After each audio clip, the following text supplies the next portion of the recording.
Hey guys, tonight we are going on a trip. Not to a grand city or a famous battlefield, but to a small, forgotten patch of earth in the heart of the great Hungarian plain. We're traveling back to the early 20th century, to a village called Nagyrév, a place so isolated, so stuck in its ways, that it became the perfect incubator for one of history's most chilling and bizarre series of crimes. This is a story about Aprons and Arsenic, about quiet kitchens that became laboratories, and about women who decided the only way to escape their lives was to serve their husbands one last, very special meal. So before you get comfortable, take a moment to like the video and subscribe, but only if you genuinely enjoy what I do here. I love reading your comments, so let me know what city you're listening from, and what time it is for you right now. Now, dim the lights, maybe turn on a fan for that soft background hum, and let's ease into tonight's journey together. Picture this: you are standing on the bank of a slow, meandering river. This is the Tisza, a waterway that acts as both the lifeblood and the prison wall for the village of Nagyrév. There's no bridge here, not in the modern sense. Just a small, rickety ferry that a tired-looking man pulls back and forth, connecting you to the world, or disconnecting you from it.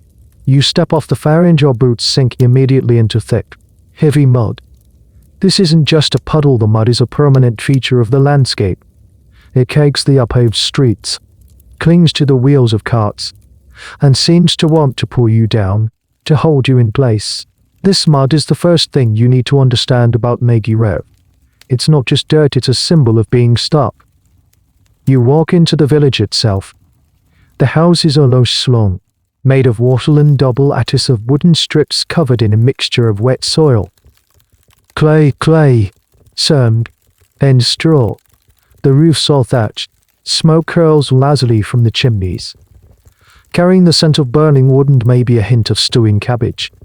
The air is thick with the sounds and smells of rural life: the lowing of a cow, the sharp bark of a dog, the earthy smell of livestock mingling with the dampness of the river. It feels ancient, a place operating on a rhythm dictated by the sun and the seasons, not by clocks or calendars. This is the Austro-Hungarian Empire, but out here, that feels like a distant rumor. The grand politics of Vienna and Budapest don't seem to penetrate the wall of silence that surrounds this place. Life here is governed by a much older, more immediate set of rules. This is a key historical point while the rest of Europe was hurtling towards modernity.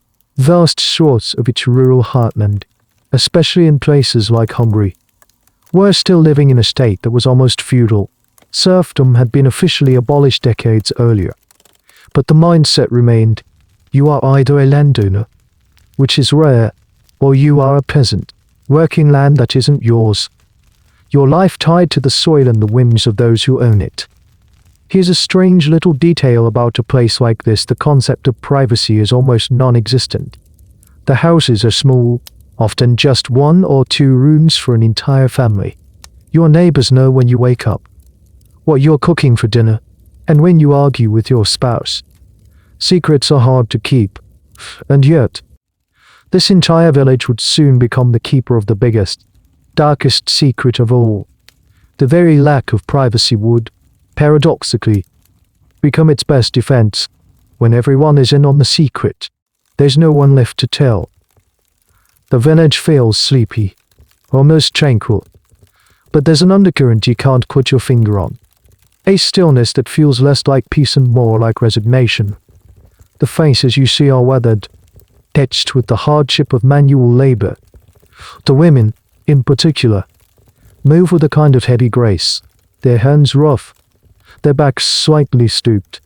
They are the silent engines of this world, running the households, tending the gardens, raising the children, and working in the fields alongside the men. Historians still argue about just how isolated villages like Nagyrév truly were. Some paint a picture of complete cut-off, where news of the outside world was a year-old rumor brought by a traveling tinker.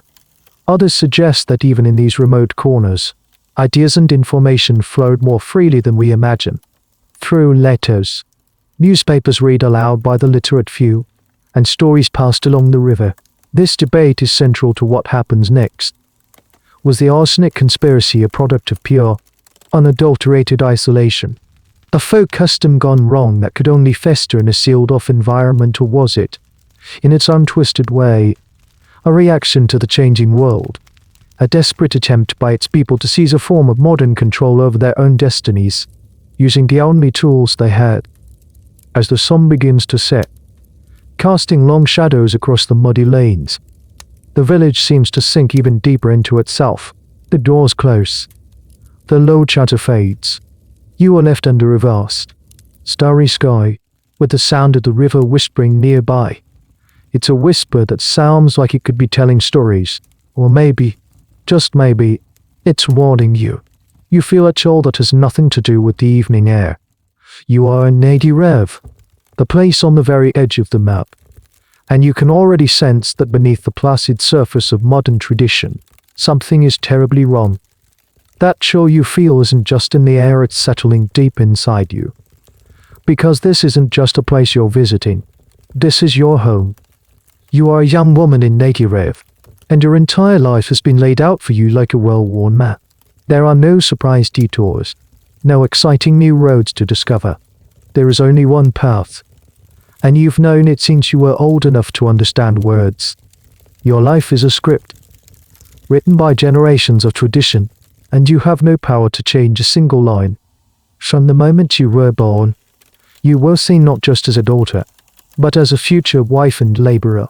Your girlhood was short, a brief interlude of fetching water from the river and helping your mother pluck chickens. Your games weren't about fantasy or fun, they were practice for your future duties. You learned to knead dough until your small arms ached, to mend socks with tiny, precise stitches, and to gauge the health of a pig by the look in its eyes. Your value was measured in your capacity for work and, eventually, your capacity to bear sons. Now you are of marrying age. This isn't a romantic affair.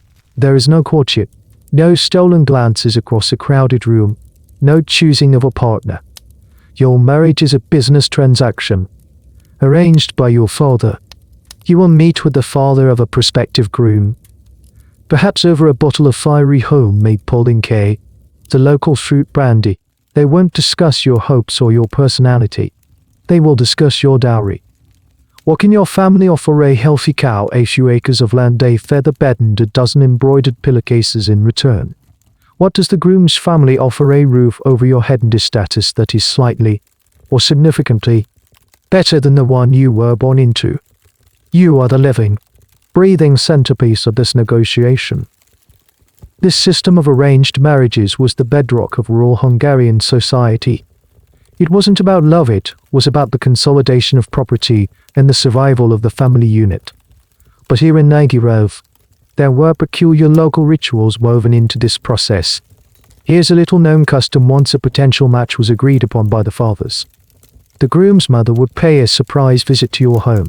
Her goal was to inspect you and your family's domestic standards. She might run a finger along a shelf, checking for dust.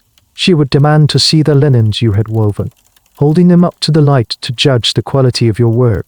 Most importantly, she would ask you to fetch a glass of water, not because she was thirsty, but to watch how you move, how you poured, and to get a close look at your hands. Were they soft and idle, or were they the chapped, capable hands of a hard worker? Your future could be decided by the calluses on your palms. Once the deal is sealed, you are married. The wedding is a brief, solemn affair. You walk from your father's house to your husband's, and with that short walk, the ownership of your life is officially transferred. You are now his property, in the eyes of the village and in the eyes of the law. Your days become a relentless, repeating cycle. You wake before the sun to milk the cows and stoke the fire. You work in the fields alongside him, your back burning under the same sun. You cook the meals. You bake the bread. You scrub the floors. You raise the children that are expected to come, year after year. And what if you are unhappy? What if your husband is not just a stranger, but a cruel one? What if he is lazy, or drinks too much, or his touch makes your skin crawl? There is no escape. Divorce. In this time and place, is a fantasy. For a peasant woman, it was legally and financially next to impossible. But even more powerful was the social taboo. A woman who left her husband was a pariah. She would bring unimaginable shame upon her family. Her own parents would likely refuse to take her back. Where would you go? How would you eat? You would be utterly alone. A ghost in your own community. So you endure. You learn to silence the part of yourself that dreams of something else. You become a master of hiding your own feelings, even from yourself. This is where a fascinating historical debate comes in. Academics who study this period often argue about the nature of female agency in such a deeply patriarchal society. Was your life one of absolute powerlessness, or did you possess a subtle, informal power? Some historians suggest that women, while having no official say, could exert influence through other means. They could manage the household budget with shrewdness, creating small savings their husbands never knew about. They could form powerful alliances with their mothers-in-law, creating a female sphere of influence within the home. They could, through gossip and reputation, subtly shape the social standing of their own and other families, but other scholars are more skeptical. They argue that this so-called informal power was merely the ability to choose the slightly more comfortable corner of your cage. It wasn't true agency, it was a coping mechanism, a way to make an unlivable situation barely tolerable.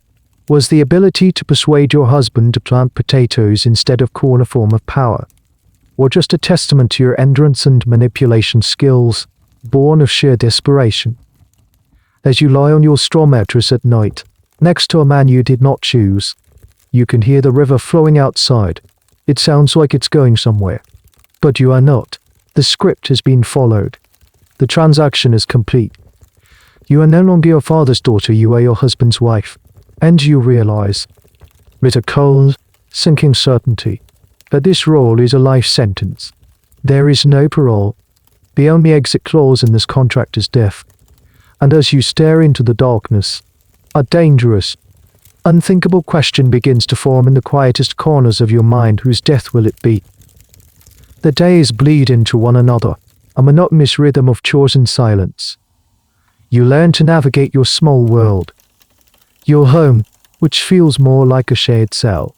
But in this village of rigid hierarchies, there is one person who seems to operate outside the normal rules. She is a figure of both respect and fear. She is the village midwife, Zsuzsanna Fazekas. You see her moving through the muddy lanes, and she doesn't walk like the other women. While most women her age are stooped from a lifetime of labor, she walks with a straight back. Her clothes are dark and simple, but always impeccably clean. She carries a worn leather bag that holds the tools of her raid herbs, tinctures, and secrets. She is not a native of Nagyrév. She arrived in the village around 1911 with her husband, who was a clerk of sorts. She was an outsider, and in a place like this, that should have been a disadvantage, but she turned it into her source of power, because she wasn't related to anyone by blood or marriage. She was seen as impartial, a neutral party in the village's endless web of family squabbles and ancient grudges. Her official role is that of a midwife, a baba in Hungarian. This is a position of immense importance. In an era before modern hospitals were accessible, she was the sole authority on birth and death. She was there to welcome every new baby into the world, her hands the first to hold them. But she was also there at the end of life, to tend to the sick and the dying, to close their eyes and prepare their bodies for burial. She moved between the two great mysteries of human existence, and this gave her a kind of mystical aura. The villagers believe she has knowledge that they do not, an understanding of the body and the forces that govern it. But her services extend far beyond childbirth. Fazekas is the village's unofficial doctor, pharmacist, and therapist, all rolled into one. If a child has a fever, you go to her for a poultice. If a cow is sick, you ask for her advice. And if you are a woman trapped in a miserable marriage, you might, after months of quiet desperation, find yourself on her doorstep. This is where her true power lies. The men might hold the land and the titles, but Zsuzsanna Fazekas holds the village's secrets. She listens. In a world where your own voice is silenced, she becomes a repository for the whispered confessions of the village's women. She hears the stories of drunken beatings, of marital rape, of the crushing despair of a life without hope. Here's a curious detail that set her apart. She had an unusually high level of education for a woman of her time and place. Some accounts suggest she had formal training as a midwife, which was not always a given. Many midwives simply learned it through apprenticeship. This education gave her an air of scientific authority. When she spoke about herbs and their properties, she didn't sound like a folk healer reciting old wives' tales. She sounded like a professional. She knew the Latin names for plants. She understood dosages. This veneer of professionalism made her advice seem not just plausible, but credible. She was just a village gossip. She was an expert.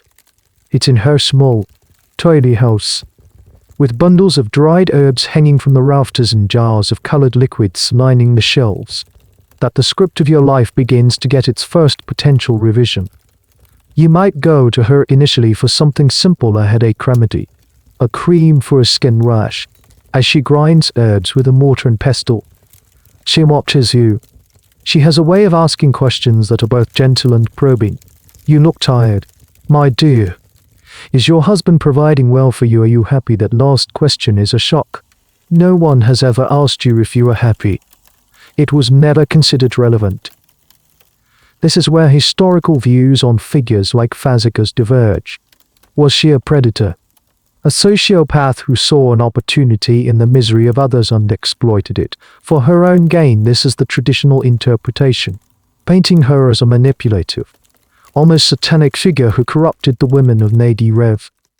Or was she something more complex? Some revisionist historians and sociologists have posed a more unsettling question. Was she, in her own deeply twisted way, a kind of revolutionary? Did she see a systemic problem, the complete subjugation of women, and offer a radical, albeit horrifying, solution? They argue that she didn't create the desperation, she merely gave it a name and a tool. The desire to be free was already there, festering in the door. She just provided the medicine. Of course, she doesn't offer the ultimate solution right away. That would be too crude, too dangerous. First, she builds trust. She gives you a tincture to help you sleep. She teaches you which herbs to make into a tea that will soothe your frayed nerves. She makes you feel seen and heard. You begin to depend on her, not just for her remedies, but for her validation. She is the only person who acknowledges that your suffering is real. As you leave her house, a small packet of harmless herbs in your hand, you feel a flicker of something you haven't felt in years. Hope. It's a dangerous, fragile thing. You look back at her door, and you sense that behind it lies a kind of knowledge that could either save you or condemn you. She is the gatekeeper, and you have a terrifying feeling that you will be back. And that next time, you won't be asking for a sleeping draught.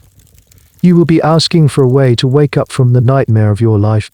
Zsuzsanna Fazekas has planted a seed in your mind, and in the fertile ground of your despair, it is beginning to grow. The year is 1914. A distant archduke is assassinated in a city you've only vaguely heard of, Sarajevo. The news trickles into Nagyrév slowly, a garbled rumor carried on the ferry. It doesn't seem to have anything to do with you, with the price of grain or the health of your chickens. But then, official-looking men in uniforms arrive.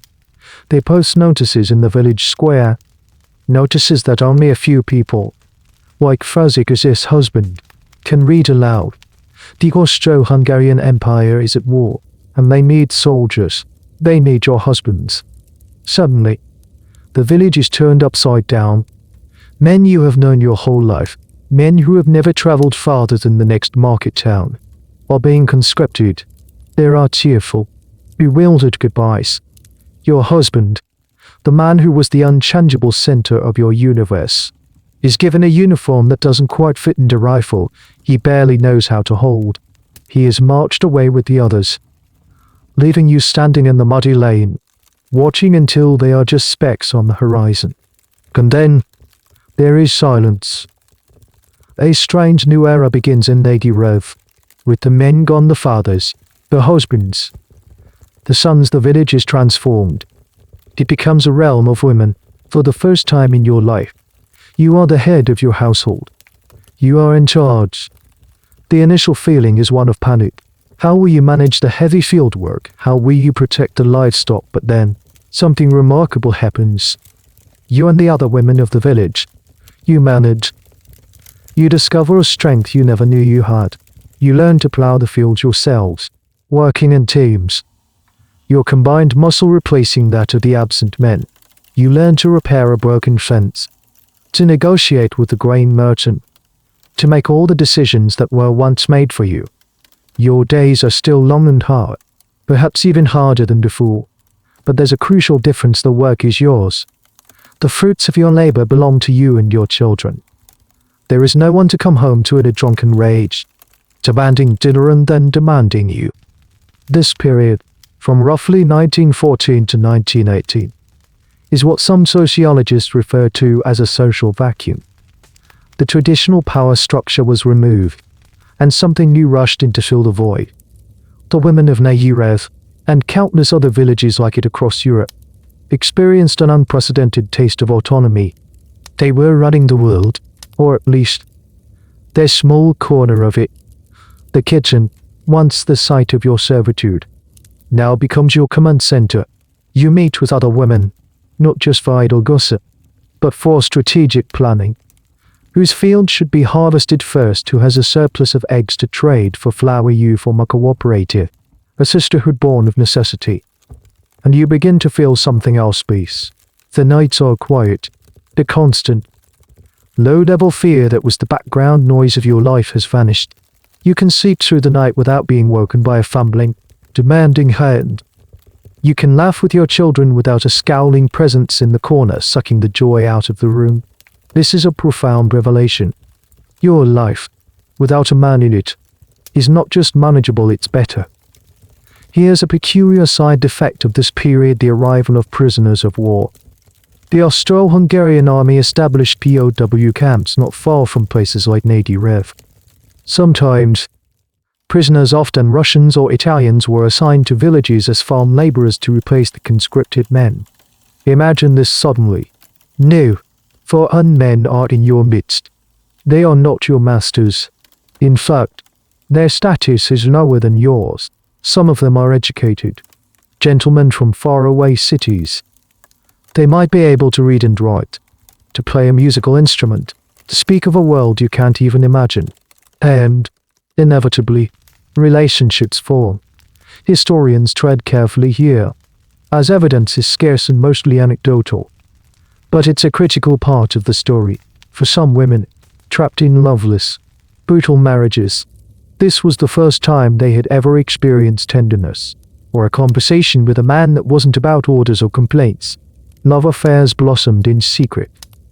This leads to a point of historical contention: how much did this wartime experience of freedom and, for some, romance, directly contribute to the later events? Was the angel making a direct result of women wanting to preserve this newfound liberty? Some historians argue yes, absolutely. They claim that once the women of Nagyrév tasted freedom, they found they could not go back. The war didn't just take the men away, it took away the illusion that the old way of life was the only way. It proved that they were capable and that their lives could be peaceful. Other historians, however, caution against romanticizing this period. They point out that life was incredibly hard. The women were overworked, underfed, and constantly worried about their husbands at the front.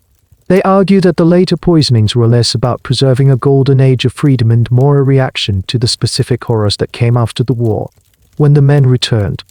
But for now, in this interlude, you are living a different life. You are a landowner, a manager, a decision maker.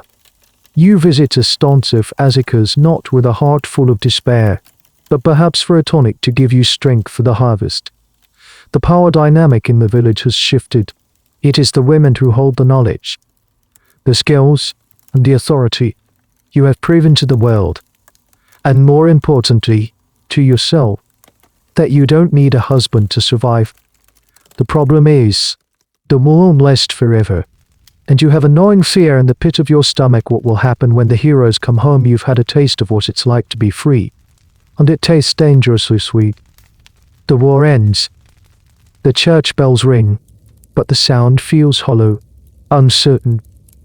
And then, slowly, in trickles and then in a steady stream, the men come home, but they are not the same men who left. You stand by the river, waiting for the ferry, your heart a confusing mix of duty, apprehension, and the dread you refuse to name. The man who steps onto the muddy bank is your husband, but he is a stranger. These are not triumphant heroes returning from a glorious victory. They are the broken survivors of a lost war. They have seen the horrors of trench warfare, the constant shelling, the gas attacks, the sight of their friends dying in the mud. Many are physically maimed, missing an arm or a leg, their bodies scarred. But the deeper wounds are the ones you can't see. They are suffering from what we would now call post-traumatic stress disorder, or PTSD. Back then, it was just called shell shock, and it was poorly understood and widely dismissed as cowardice or a lack of moral fiber. Your husband, who was perhaps a difficult man before, has returned as a tyrant. The war taught him that violence is a solution, that shouting is the only way to be heard over the noise of artillery, and that his life is cheap. He brings the brutality of the battlefield into your home. He is sullen, angry, and prone to sudden, terrifying rages. The small measure of peace you carved out for yourself is shattered. The household, which you ran so efficiently, is once again his domain.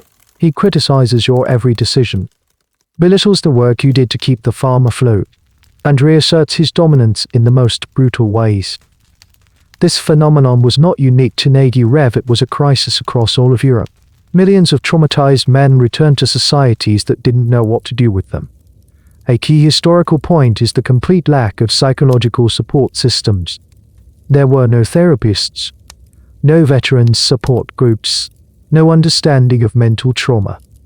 These men were expected to simply slot back into their old lives, to pick up a plow instead of a rifle, and pretend that the last 4 years never happened. But they couldn't. The trauma festered, and it was their families, particularly their wives, who bore the brunt of it. The situation is made worse by disability. Many of the returning men are unable to work in the fields. A man who was once the primary breadwinner is now another mouth to feed. A constant, resentful presence in the house. Your workload doubles.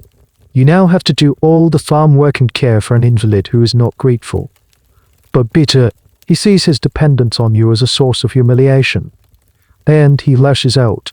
The script of your life, which you had briefly rewritten, is being violently erased, and the old one is being scrawled back in, but this time with darker, more violent ink.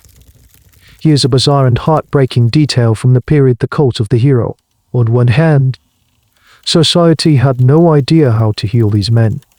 On the other, it showered them with a superficial, patriotic reverence. They were brave boys, the lions of the empire. This created a toxic paradox. A man could be celebrated in the village tavern as a war hero in the afternoon, and then go home and terrorize his family in the evening, and his wife would have no recourse. How could you complain about a hero your suffering was seen as a small, necessary sacrifice for his great one? Your duty was to serve him, to soothe his troubled mind, a task for which you were completely unequipped. You find yourself longing for the war years. You miss the quiet, the camaraderie of the other women, the feeling of control. You look at this angry, broken stranger who shares your bed, and you feel nothing but fear and resentment. He is no longer just a burden, he is a threat to your physical and mental survival. The love affairs that may have blossomed with the POWs now become a source of terror. Some of those prisoners have left, gone home. But what if your husband finds out? The beatings would be merciless. Some women who bore children to these foreign lovers lived in constant fear of their secret being exposed. The academic debate here is a sensitive one. How do we historicize the actions of these returning soldiers without excusing them? It's a classic structure versus agency problem. Some historians focus on the structure, the immense, crushing trauma of the war and the state's failure to provide care. They argue that these men were victims themselves. Their violence is a symptom of a larger societal sickness. They didn't choose to be monsters, they were made into them by the trenches. Other scholars, while acknowledging the trauma, put more emphasis on agency. They argue that not every traumatized soldier became a domestic tyrant. There was still a choice. They argue that the war simply amplified a pre-existing culture of misogyny and patriarchal dominance. It didn't create the idea that a man was entitled to his wife's body in labor, it just gave him new, more violent tools to enforce it. You lie awake at night again. But the silence is gone. It's been replaced by his drunken snores, or his nightmare-fueled shouts. You feel more trapped than ever before. You had a glimpse of a different life, and that glimpse makes your current reality unbearable. The cage door was open for a moment. You smelled the fresh air, and then it was slammed shut and locked. Twice. The memory of freedom is a poison in your veins, and it makes you think. It makes you remember the calm, confident eyes of Zsuzsanna Fazekas. It makes you remember her quiet house, filled with absent knowledge. The problem is no longer an abstract dissatisfaction.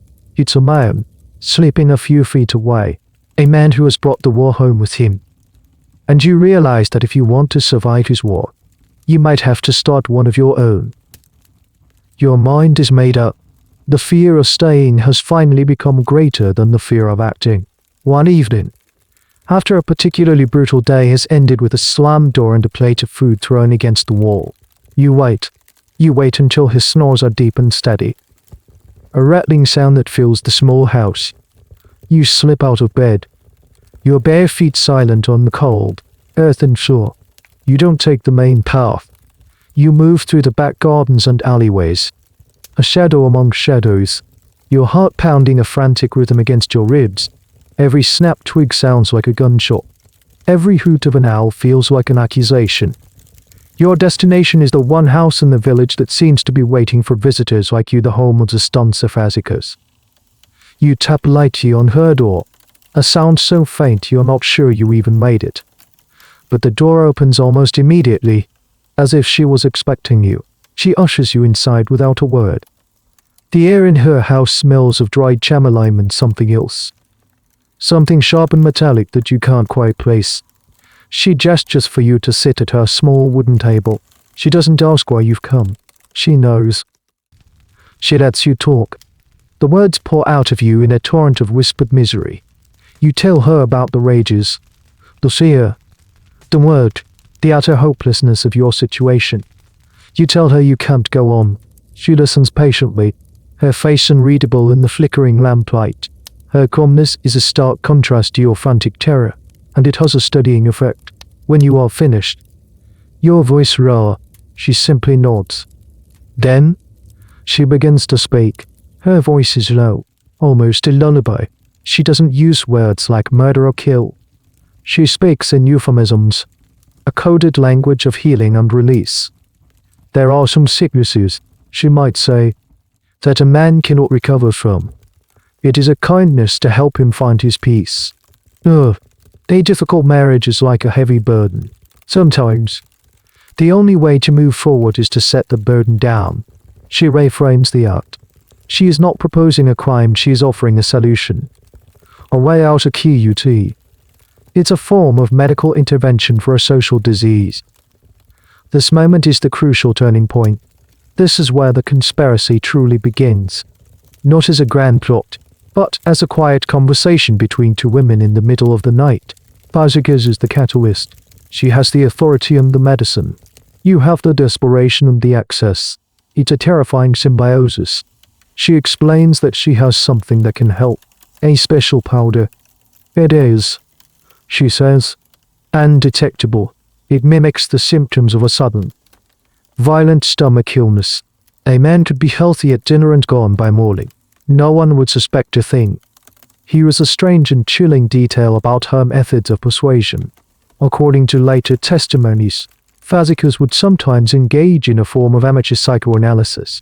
She would ask the desperate wife, "What is he to you?" The wife might answer, "A burden, a monster, my jailer."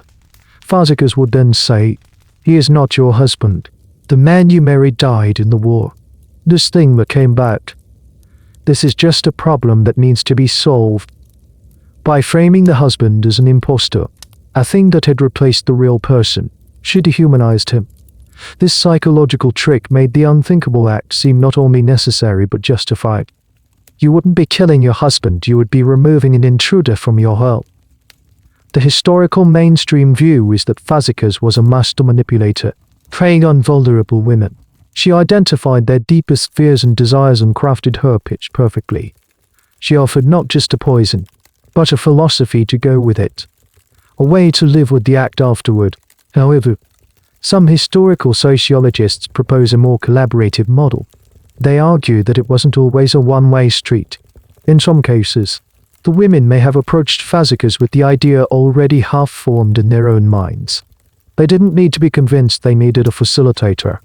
The question that academics still debate is who was the true author of the plot. Did Fazekas plant the seed of murder in the minds of these women? Or did she simply cultivate a seed that was already there, sown by the patriarchy and fertilized by war? She tells you the price. It's not cheap. Her services require payment, either in cash, which is scarce, or in goods, a portion of your harvest, a piece of jewelry, or a promise of future favors. This introduces a sordid, commercial aspect to the transaction. It's not just a sisterly favor to business. This detail would later be used by prosecutors to paint her as a greedy ghoul, profiting from death. She rises and goes to a locked cabinet. You watch, barely breathing, as she retrieves a small, folded piece of paper. She doesn't just hand it to you. She opens it and shows you the contents of fine, whitish-grey powder. She explains how to use it. A little bit, mixed into his soup or his wine. It has no taste, no smell. She gives you precise instructions, like a doctor prescribing a course of treatment. Just enough, she might say, her eyes locking onto yours. Not too much. We want it to look natural.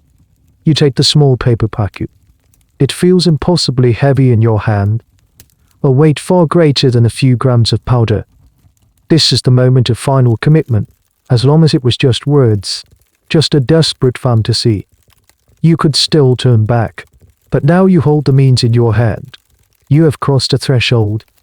You thank her, your voice a choked whisper, as you slip back out into the night. The world looks different.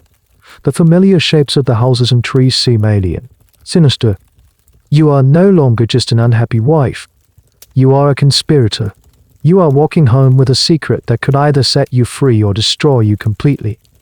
The kitchen, your place of drudgery, is about to become your laboratory, and dinner is about to become your weapon. You now possess the means. But what is it? Exactly what is this magical, untraceable powder that Zsuzsanna Fazekas has provided? The answer is mundane, domestic, and utterly ingenious. It's arsenic, but its source is something you can find in almost any household of the era. Flypaper. Let's zoom in on the subject. In a time before window screens and aerosol bug sprays, flies were a constant, maddening presence, especially in a rural village with abundant lid stock. Flypaper was the go-to solution. You would buy these long, sticky strips of coarse paper, or sometimes sheets of it, and hang them from the rafters. The paper was coated with a sweet, sticky substance to attract the flies, and also laced with arsenic to kill them. It was a common and remarkable household item, sold by traveling peddlers or at the local general store. No one would think twice about you buying it. The process of extracting the poison was a dark form of kitchen chemistry. Fazekas would have taught you how to do it. A recipe passed down in whispers instead of a family cookbook. You take a few sheets of the flypaper, the kind that was coated, not the sticky ribbon type. You soak them in a pot of water, simmering them gently over the fire. The arsenic salts, which were often crudely applied to the paper, would leach out into the water. You let the paper strips soak and simmer until they are clean. Then you discard them. Now you are left with a pot of cloudy, arsenic-laced water. The next step is to boil this water down. As the liquid evaporates, the concentration of arsenic becomes stronger and stronger. You have to be careful, tending to the pot, making sure it doesn't boil over. The steam itself is toxic, And you would have been warned to do this when no one else is home. Perhaps with the windows open, letting the faint, garlic-like scent of the arsenic drift out into the yard. Finally, after hours of simmering, you are left with a thick, sludgy residue at the bottom of the pot. You let this dry completely, and then you scrape it out. What you have is a crude, greyish-white powder. This is your weapon. This is arsenic triescape. This is the key to the whole operation. The poison wasn't some exotic substance procured from a shadowy underworld. It was cooked up in the very same kitchens where women baked bread and nursed babies. The act of preparing the poison was a perversion of domesticity. The same pot used to make a hearty goulash for the family could be used, on a different afternoon, to boil down a fatal dose of arsenic. This deep, unsettling irony is at the heart of the story. The tools of your servitude, the stove, the pots, the kitchen became the tools of your liberation. Here's a bizarre but crucial detail about arsenic poisoning that made it the perfect weapon for the angel makers. Arsenic poisoning, especially from a single, large dose, looks remarkably like other common and fatal illnesses of the time. The symptoms are horrific: violent stomach cramps, nausea, vomiting, and diarrhea. In an era without modern diagnostics, a local doctor or coroner, especially one who wasn't looking for trouble, would almost certainly diagnose the cause of death as gastroenteritis or, more commonly, cholera. Cholera outbreaks were frequent and feared, and the symptoms were nearly identical. Arsenic was the perfect mimic. It allowed murder to hide in plain sight, masquerading as natural death. The procurement and preparation of the poison has sparked some debate among historians and toxicologists. The primary question is one of dosage and refinement. The arsenic on flypaper was not of a uniform quality. How did the women know how much to use too little? And the victim might get sick but recover, and the plot would be exposed too much, and the death might be too rapid, too violent, raising suspicion. Zsuzsanna Fazekas, with her STEMI medical background, likely developed a standard dose through grim trial and error. Some academics speculate that the earliest poisonings might have been clumsy, but as the practice continued, the angel makers became more skilled, their methods more refined. They became, in a sense, expert toxicologists. Other historians argue that the undetectable nature of the poison was as much a social construct as a chemical one. In a village like Nagyrév, who was going to detect it, the local authorities were often part of the community, susceptible to bribery, or simply unwilling to question the official story. An autopsy was an extreme, invasive procedure, almost unheard of for a common peasant. The poison wasn't just chemically subtle, it was socially invisible. The system was predicated on the assumption that a wife could not, poison her husband.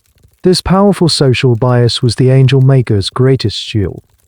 So you have your powder, scraped from the bottom of a cooking pot. You store it carefully, perhaps in a small tin box hidden at the back of a cupboard, or sewn into the hem of a dress. It is your most terrible and most precious possession.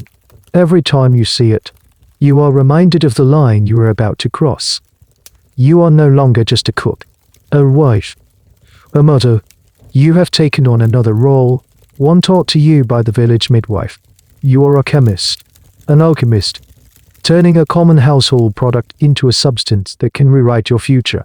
The flypaper, once a symbol of the mundane dirtiness of your life, now represents a path to a clean slate.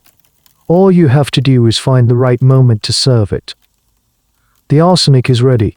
It's in its hiding place, a small, terrifying lump of potential energy.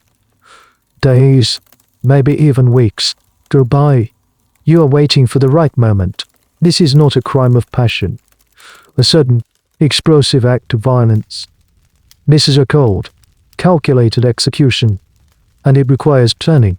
You watch your husband, not with the familiar mix of fear and resentment, but with the detached, observational eye of a hunter. You study his habits. When is he hungry? What is his favorite food? When is he most likely to be alone? The moment comes on an ordinary evening. Perhaps he has spent the afternoon drinking at the tavern and comes home particularly belligerent, or perhaps it's a quiet night, and the sheer, grinding normality of it is what finally pushes you over the edge. You are in the kitchen, preparing his dinner. It might be a bowl of rich goulash, its paprika-spiced aroma filling the small house. Or maybe it's a simple soup, or his favorite glass of wine. Your hands are shaking, but you force them to be steady. The other members of the family, your children, have already eaten.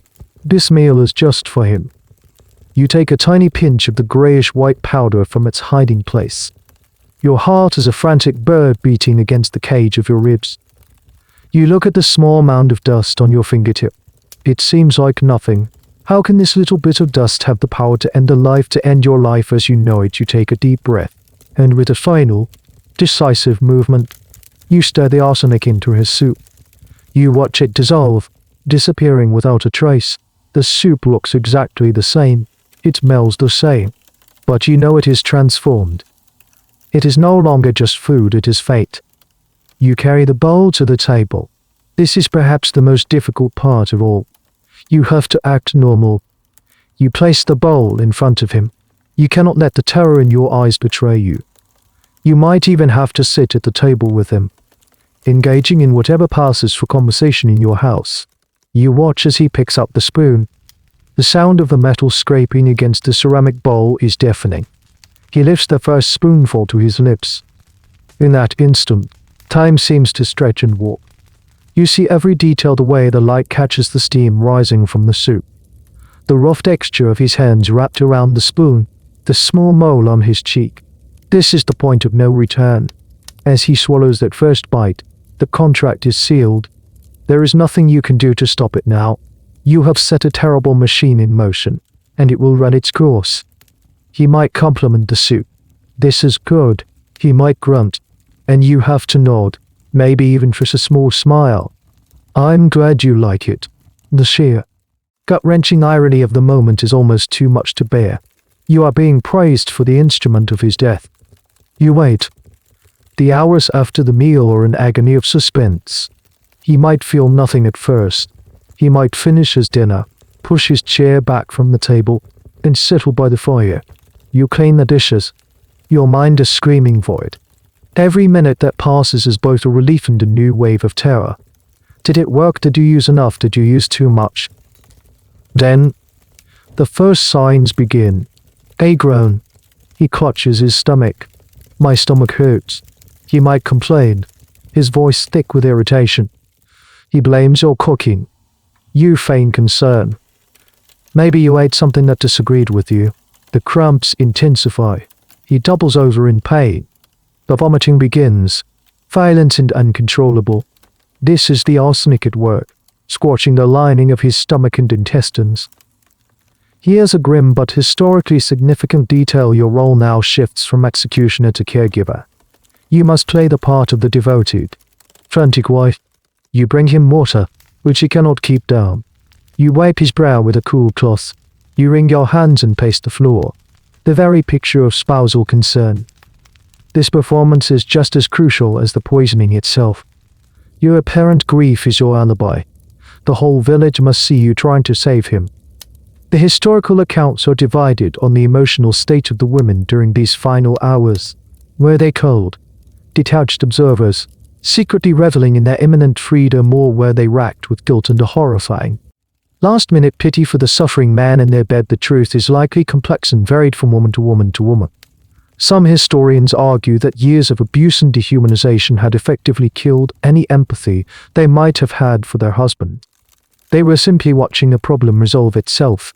Others suggest that the act, no matter how justified in their own minds, must have been profoundly traumatic. They were, after all, watching a human being die in agony, a death they had caused.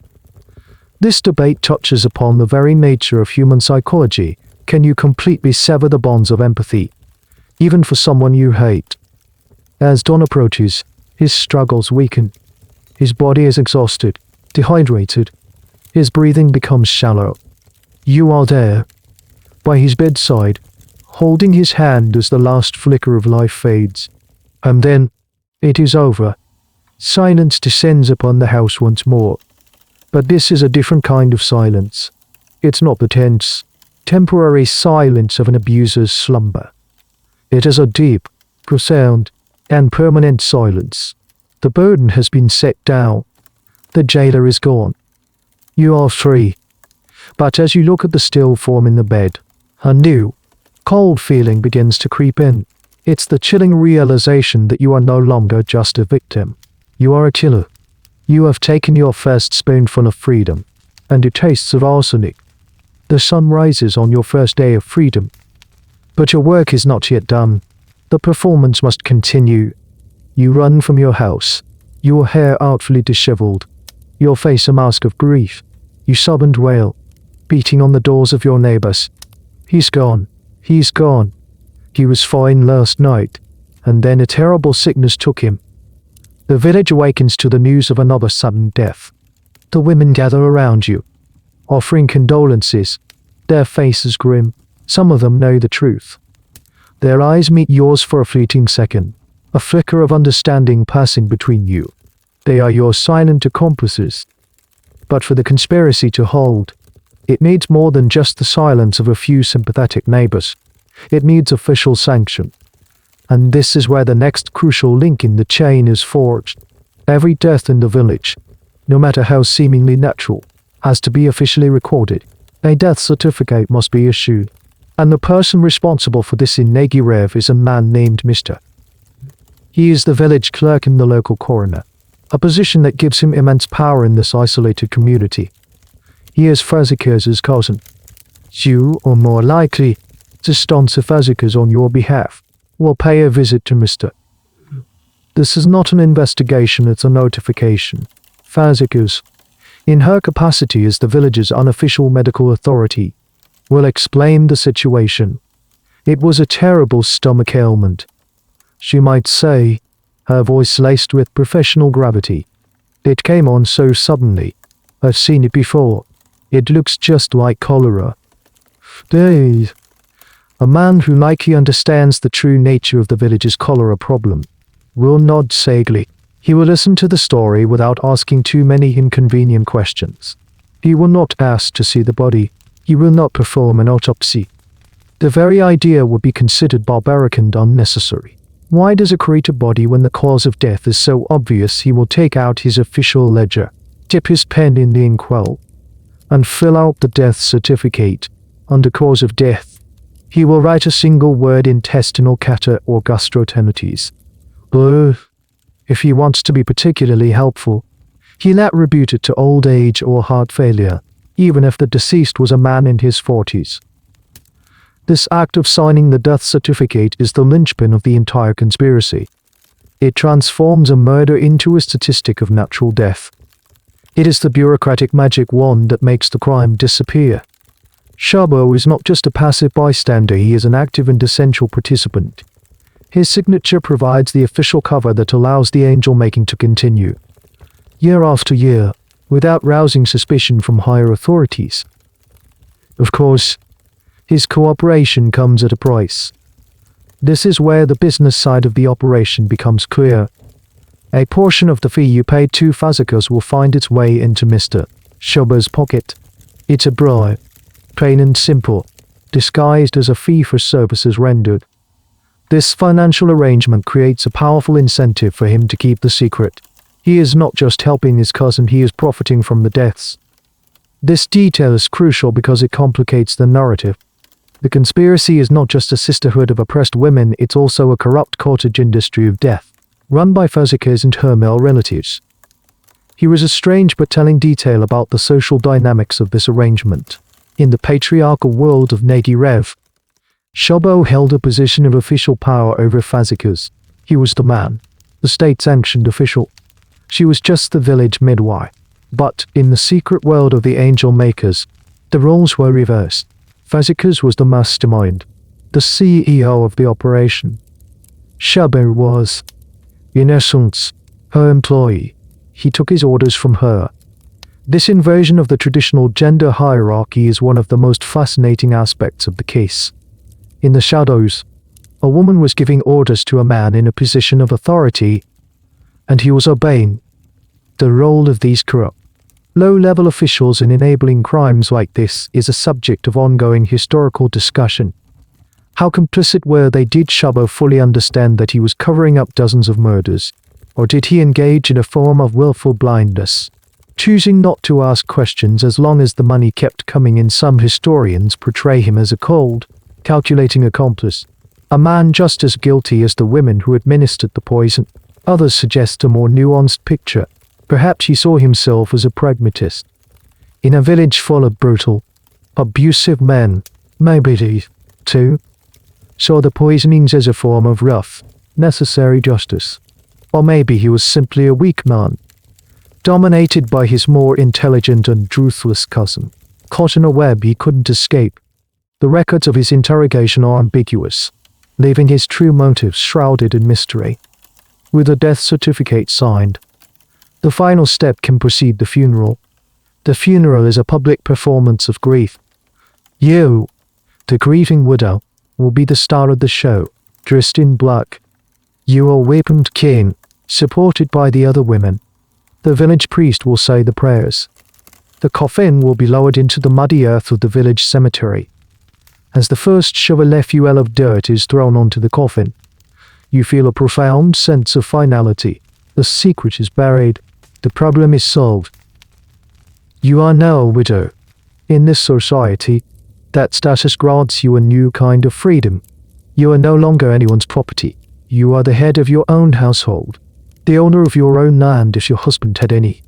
You are a respected figure, a woman who has endured a great loss. No one looks at you with suspicion. They look at you with pity and admiration. The system has been beaten, and it was all made possible by a few drops of liquid from a boiled-down flypaper, and the flick of a pen from a corrupt village clerk. The first murder was a success, and success, as you are about to discover, is a very repeatable formula. The funeral is over. The requisite period of mourning passes, and a new reality sets in. You are a widow, and in the world of Nagyrév, this is a position of surprising power. You control your own property. You make your own decisions. The constant, grinding fear that defined your marriage is gone. You can breathe, and you are not alone. As you go about your work in the village, you start to notice the others. I nod here. I shared glance over a fence there. You are part of a club, an unspoken sorority of women who have taken the ultimate step to secure their freedom. The meetings of this club are not held in secret, smoky rooms. They happen in plain sight, woven into the fabric of daily life. They happen at the riverbank, as you and the other women wash your laundry, the rhythmic thwack of wet clothes against stone providing a backbeat to your hushed conversations. They happen in the afternoons, in the quiet of a kitchen, under the guise of sharing a cup of chicory coffee and a piece of cake. This is the widow's afternoon tea, a seemingly innocent gathering that is, in fact, the boardroom meeting for the angel makers of Nagyrév. At first, these gatherings are about mutual support. You share your experiences. I was so frightened, one woman might confess, and you can nod in solidarity. But was it worth it, another will ask? And the answer is always a quiet, determined yes. You are the only ones who understand what the others have been through, both the years of abuse and the terrifying, liberating act that ended it. You are bound together by a shared secret and a shared sense of relief. But soon, the nature of these conversations begins to shift. Zsuzsanna Fazekas is often present at these gatherings, a quiet, matriarchal figure at the center of the group. She doesn't just offer comfort, she offers guidance. The afternoon teas become a forum for strategic planning and knowledge exchange. I knew. Desperate wife might be discreetly invited. The older members, the graduates of Fazekas's program, will talk about their own experiences, normalizing the unthinkable.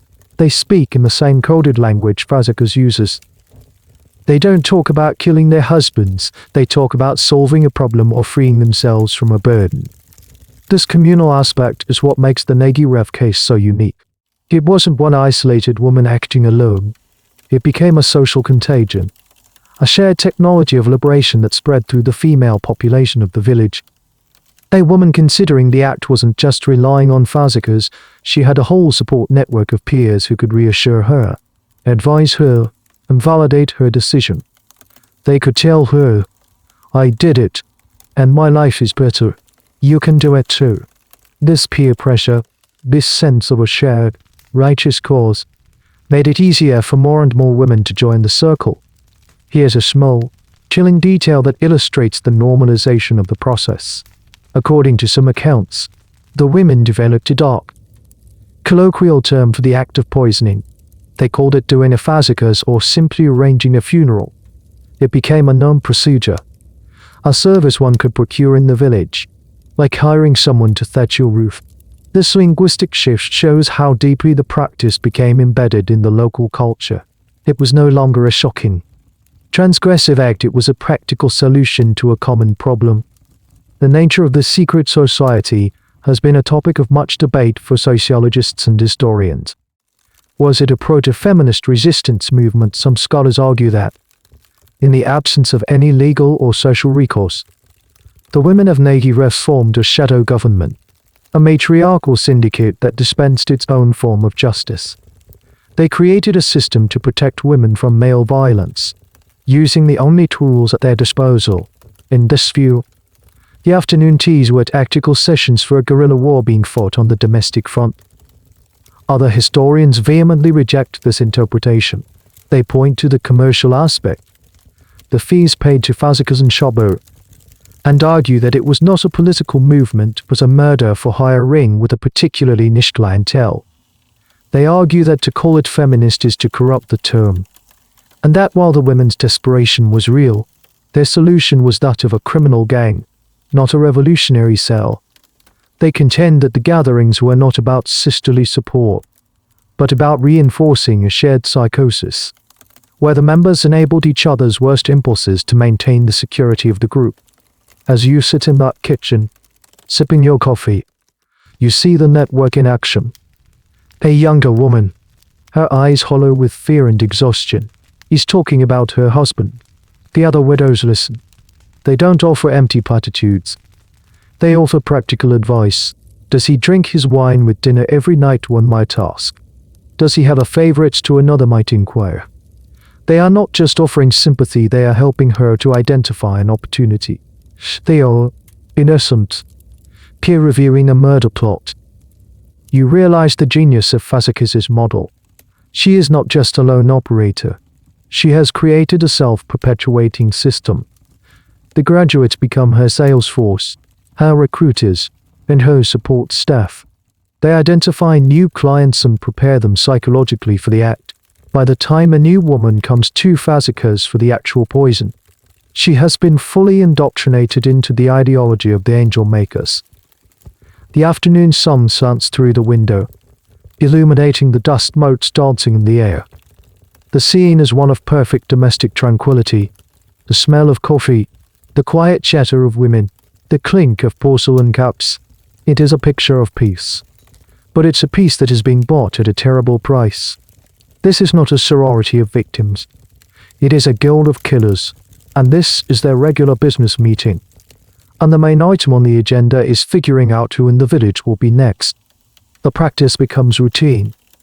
The shock and terror of that first poisoning have faded, replaced by a cold, practiced efficiency. Murder is no longer a life-altering crisis, it's a household chore. It has been integrated into the domestic rhythm of the village. The secret recipe for arsenic stew is now just another part of your culinary repertoire. A dark and terrible addition to the traditions passed down from mother to daughter. You watch as the pattern repeats itself throughout the village. Another husband falls ill with a sudden, violent stomach ailment. Another wife plays the part of the grieving widow. Another funeral procession makes its way to the ever-expanding cemetery. The village is becoming a community of widows. The demographic shift is subtle at first, but, over time, it becomes noticeable. There are more women than men at the market. The fields are tended primarily by female hands. The village is quietly, methodically, being cleansed of its unwanted men. The methods of delivery become more refined. You and the other women share tips and techniques at your afternoon gatherings. You learn that mixing the arsenic into a strongly flavored dish, like a goulash heavy with paprika and garlic, is the best way to mask any faint, metallic taste the crude poison might have. You learn that wine is an excellent vehicle, as the alcohol can both obscure the flavor and intensify the poison's effect. You become connoisseurs of death. Domestic toxicologists perfecting your craft. The kitchen, once and for all, has been weaponized. Every object holds a double meaning. The soup ladle is not just for serving nourishment, it's for delivering a fatal dose. The wine bottle is not just for celebrating a holiday, it's a vessel for a final toast. This perversion of the domestic sphere is total, the act of feeding your family. Traditionally the ultimate expression of female care and nurturing, is now imbued with a sinister potential. You are the gatekeeper of life and death, and you exercise your power with a spoon.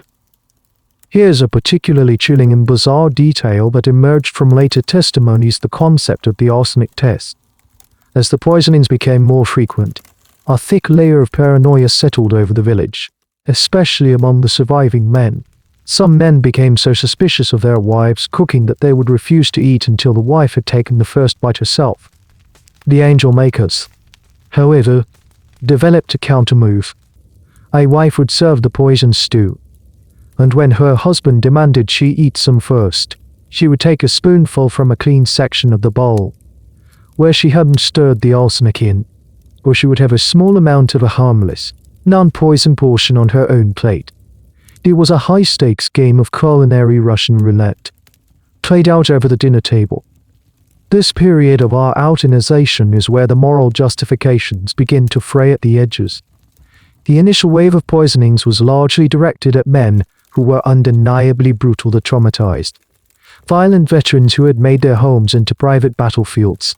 In these cases, it was possible for you and the other women to frame the act as self-defense, a necessary evil to ensure your own survival. But as the years go by, the definition of an unwanted husband begins to broaden. It's no longer just about survival, it's about convenience. A husband who is merely lazy, or a drunk, or a financial burden, might find himself on the receiving end of a special meal. A man who is simply in the way of a new love affair, perhaps with a younger, more desirable man in the village, becomes a candidate for removal. The line between desperation and opportunity begins to blur. The medicine that was once reserved for a terminal disease is now being used to treat a minor inconvenience. This mission creep is a key point of debate for psychologists and historians who study the case. How did this moral slippage happen? One theory is based on the idea of desensitization. The first murder is the hardest. The second is easier. By the 10th, it can become almost impersonal. The women of Nagyrév, through repetition, may have become emotionally numb to the act of killing. It was no longer a profound moral transgression, but a simple, effective tool for life improvement. Another theory points to the group dynamics. Within the closed loop of the Angel Makers Society, a new set of social norms was created. In the outside world, murder was the ultimate crime, but inside the circle of widows, it was an accepted, even celebrated, act of empowerment. The group's approval replaced the moral compass of the individual. If everyone you respect and trust is doing it, it can't be that wrong, can it? This is a classic example of what social psychologists call groupthink, where the desire for harmony and conformity in a group results in an irrational or dysfunctional decision-making outcome. You see it happening. A neighbor complains not of being beaten, but of being bored with her aging husband. A few weeks later, she is a widow. Another woman has her eye on a more prosperous farm belonging to a nearby family. After a timely death, she marries into it. The original, desperate justification, liberation from tyranny, is becoming a flimsy excuse for something that looks more and more like greed and ambition. You might feel a pang of unease. Is this what you signed up for? But what can you do? You are complicit. You are part of the circle. To question the group now would be to question yourself. To admit that what you did was not a righteous act of self-defense, but a cold-blooded murder. It's easier to go along with the new, expanded definition of a problem. It's easier to keep sipping your coffee at the afternoon teas and nod along as the women plan the next funeral. The secret recipe has been perfected. The only question now is who else deserves a taste. The genie of arsenic is out of the bottle, and it has a voracious and expanding appetite. The Liberation Project, which began with a focus on abusive husbands, starts to spill over into other areas of family life. Once you have a hammer that can solve any problem, everything starts to look like a nail. And in the crumb, interwoven world of a rural village, there are many, many nails. The next logical targets are other family members who are perceived as a burden. An elderly parent who requires constant care, whose presence is a drain on the family's meager resources. A nagging mother-in-law who holds too much power in the household, constantly criticizing you, undermining your authority. A sickly sibling who can no longer work their share in the fields. These are the usurpators, the people whose continued existence is an inconvenience. The same logic that was applied to the husbands is now applied to them. It's not murder, it's a mercy. She was in so much pain. A woman might save her mother, whom she had just poisoned. I just helped her find her peace. He was such a burden on the family. It's better for everyone this way. The euphemisms that Fazekas provided are flexible, easily adapted to new victims. The arsenic, once a two-love spousal liberation, becomes a two-love household management, a grim form of social pruning. You see it happen to the old woman who lives down the lane. Her son and daughter-in-law have been caring for her for years. She is bedridden, demanding. One day, the daughter-in-law pays a visit to Fazekas. A few days later, the old woman dies peacefully in her sleep. The village sighs a collective, sympathetic sigh, a blessing. They murmur at the funeral. She is finally at rest. No one asks any questions. The death of an old, sick person is the most natural thing in the world. It's the perfect crime. This expansion of the victim pool is where the story takes its darkest turn, moving from a morally ambiguous tale of self-defense to something that looks much more like cold, calculated serial murder for convenience. The women are no longer just breaking the chains of their abusive marriages, they are redesigning their families to their own liking, removing anyone who doesn't fit their ideal picture. Here's a particularly strange and insidious detail from this phase of the poisonings: the inheritance trap. Sometimes, a young woman would be married into a family where her new husband was not the problem, but his parents were. The parents might hold the deed to the farm, keeping their son and his new wife in a state of dependent poverty. The solution: the young wife, sometimes at the urging of her own husband, would poison her in-laws. Once they were gone, she and her husband would inherit the farm, free and clear. In these cases, the poison was not a tool for female liberation at all. It was a weapon used to uphold the patriarchal line of inheritance, simply speeding up the process. Husbands and wives became co-conspirators, partners in a deadly business enterprise. The historical debate around this aspect of the killings is intense. Can we still see the women as victims of a patriarchal system if they are actively using the system's tools, murder, to kill other family members, including other women like their mothers-in-law? This is where the narrative of feminist resistance completely breaks down for most historians. They argue that this phase shows the true nature of the conspiracy. It was not about gender. It was about power. The angel makers were not trying to smash the patriarchy, they were trying to climb to the top of it, using the most ruthless means necessary. A smaller, more controversial group of scholars might argue that even these killings are a product of the oppressive system. In a world where a woman's only security comes from the financial success of her husband, ensuring that he inherits the family farm is a form of self-preservation. Killing her mother-in-law, in this brutal calculus, is still an act aimed at securing her own future.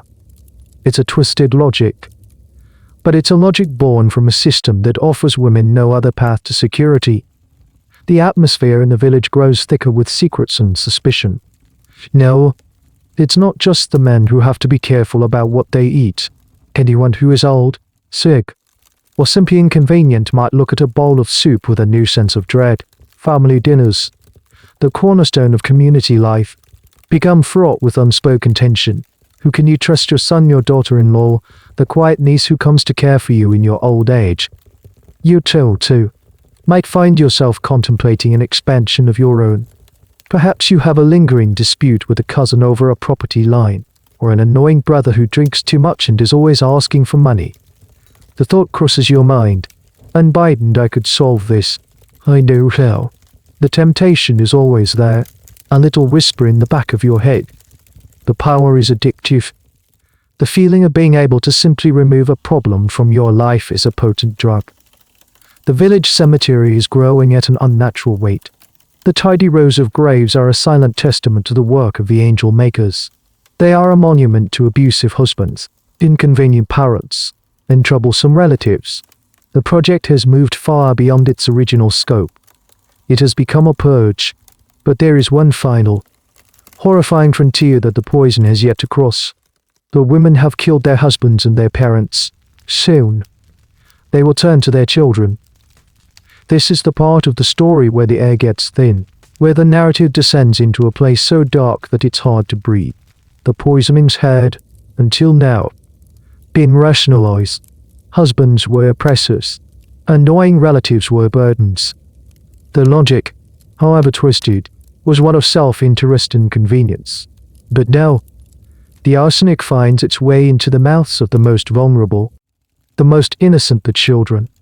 How could this happen? How could a mother, even one who has become a hardened killer, poison her own child? To understand this, you have to look at the brutal calculus of poverty and the specific social pressures of the time. In a world without reliable contraception, children often arrived one after another, year after year. A large family was not always a blessing, it was often a crushing economic burden. Each new mouth was another drain on resources that were already stretched to the breaking point. But there was another, more specific reason. Some of the children in the village were the products of the wartime affairs with prisoners of war. These children were living, breathing evidence of their mother's infidelity, as long as their husbands were away at the front. This was a manageable secret.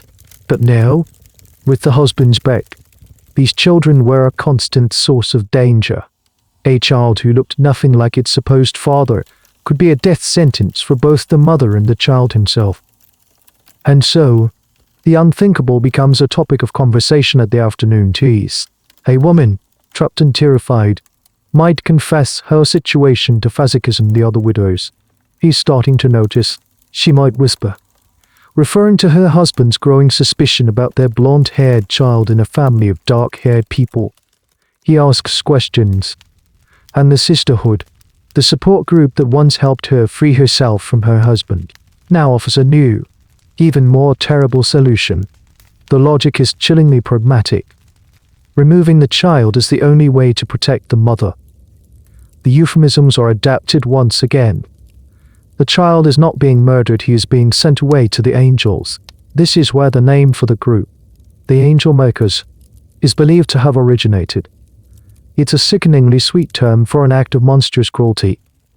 The women are not killers, they are merely facilitators, helping these unwanted children on their journey to heaven, where they will be better off. You might hear about it first as a rumor. A neighbor's infant, who was sickly, passes away suddenly. It's a tragedy. Of course, infant mortality was tragically high in this era. No one thinks much of it. But then another child dies, and another. The victims are not just infants. They could be toddlers, or even older children who are disabled, or simply perceived as difficult. A child who is a fussy eater, a slow learner, or who has a defiant streak might be marked as a problem that needs solving. This is, without a doubt, the most controversial and least understood aspect of the Nagyrév case. The evidence for the child murders is largely based on courtroom confessions and third-hand accounts, making it a difficult area for historians to navigate. How widespread was this practice? Was it a few isolated cases, or a more systematic culling of unwanted children? The academic world is deeply divided. Some historians believe the child murder accusations were exaggerated by the prosecution to paint the women as inhuman monsters, ensuring a conviction. They suggest that while it may have happened, It was rare. Other scholars, however, take the confessions at face value. They argue that in a society that already had a history of high infant mortality and, in some areas, a folk tradition of infanticide for illegitimate children, the leap to using arsenic was not as large as we might imagine.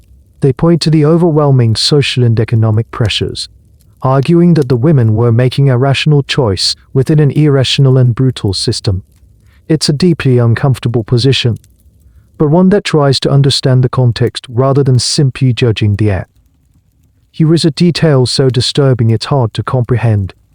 According to some of the trial records, Zsuzsanna Fazekas herself was not just a supplier of poison for these acts, she was a practitioner.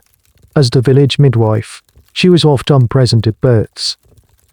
If a baby was born with a deformity, or if the mother had made it clear she could not afford another child, Fazekas would sometimes take care of it immediately after the birth. She would either use a drop of her arsenic solution or simply suffocate the newborn before the mother even had a chance to hold it. She would then declare the baby was stillborn. She was not just making angels, she was gatekeeping who was even allowed to begin a life in Nagyrév.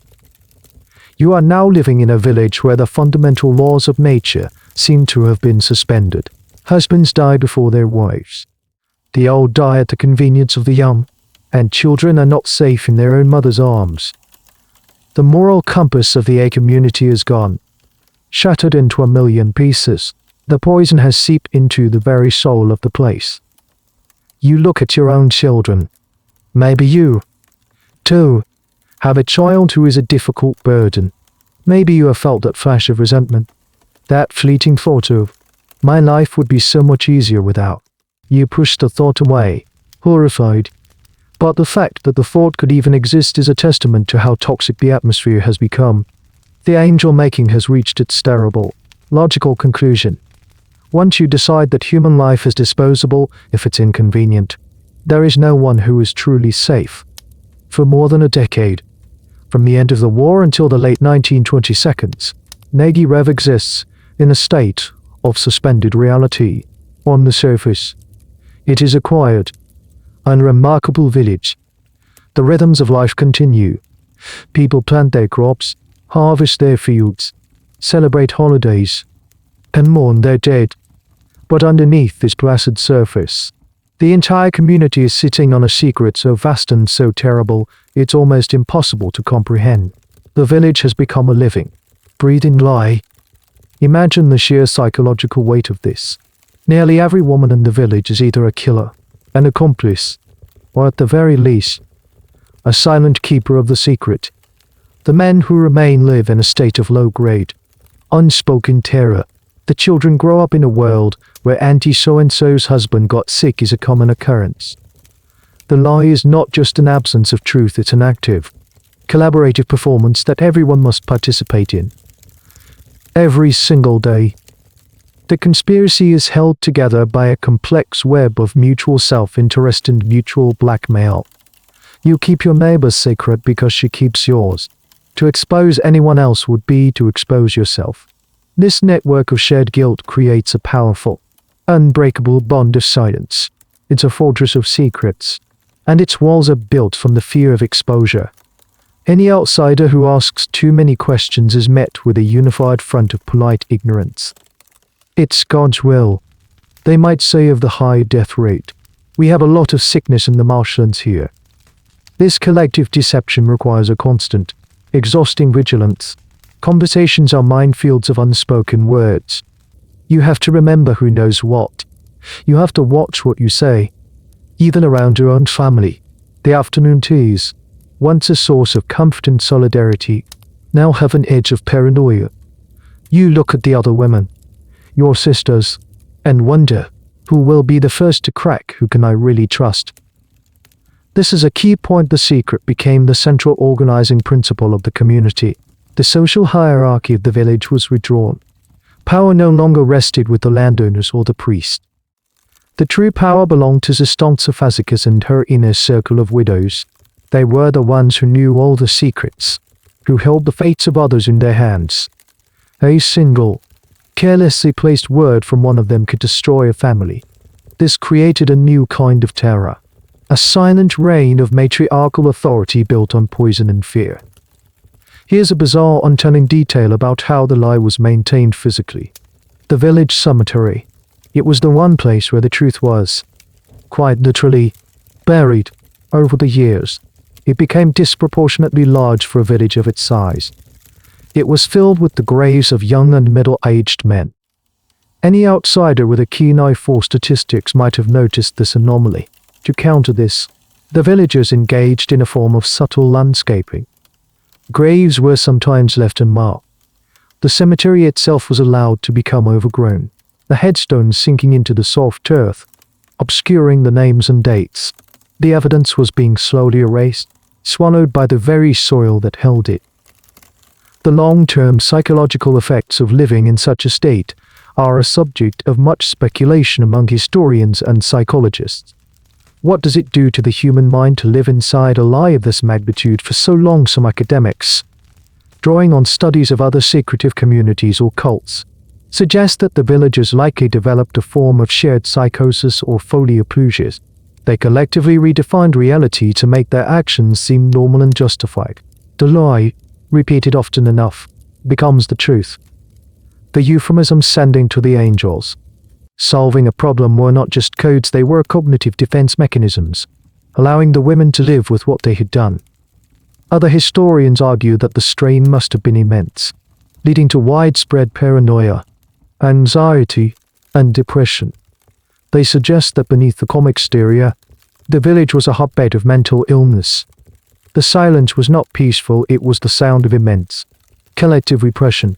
Every sudden illness, every unexpected knock on the door, would have sent a jolt of panic through the community. They were living on a knife's edge, and they knew that the charade could not last forever. You feel the strain every day. You have your freedom, but it is a haunted freedom. You see the ghost of your husband in the chair he used to sit in. You flinch when you hear a strange voice in the village square. You have nightmares. You have achieved a life you wanted, a life without him, but you have to live it in a prison of your own making. The walls of this prison are invisible, but they are stronger than stone. They are the walls of the secret you carry. The lie has a corrosive effect on everything. Relationships are built on a foundation of deceit. Mother-daughter relationships are strained. As mothers hide the truth from their children, the community, once bound by shared traditions and kinship, is now bound by shared criminality. The very air in Nagyrév is thick with things unsaid. It's a conspiracy that has grown so large it has consumed the entire village, turning it into a strange, self-contained world where murder is normal and the truth is the most dangerous poison of all. And you are right in the center of it. A quiet widow tending her garden, praying that the seeds of the past never break through the surface. The freedom you purchased with Arsenic comes at a hidden, exorbitant cost, your own peace of mind. The lie is a constant, heavy cloak you can never take off. You may be the master of your own house now, but you are a prisoner inside your own head. A new kind of fear, different from the one you knew in your marriage, becomes your constant companion. It's the cold, creeping dread of discovery. This fear manifests in 1,000 small ways. A stranger arriving on the ferry sends a ripple of panic through the village. Who is he? What does he want? Is he a government official?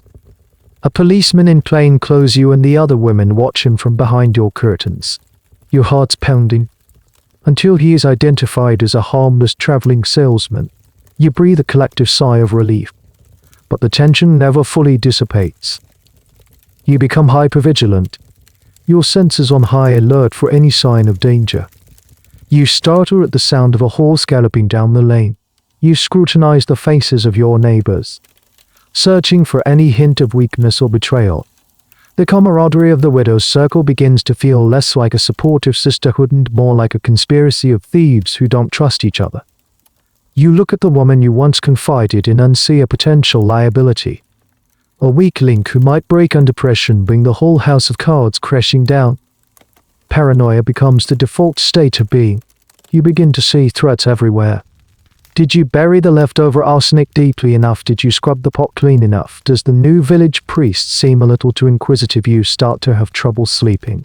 Not because of a drunken husband snores, but because of the endless loop of what ifs playing in your mind.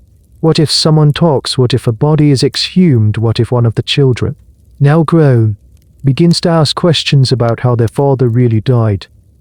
Here is a strange psychological detail that often emerges in long-term conspiracies: the development of obsessive-compulsive behaviors.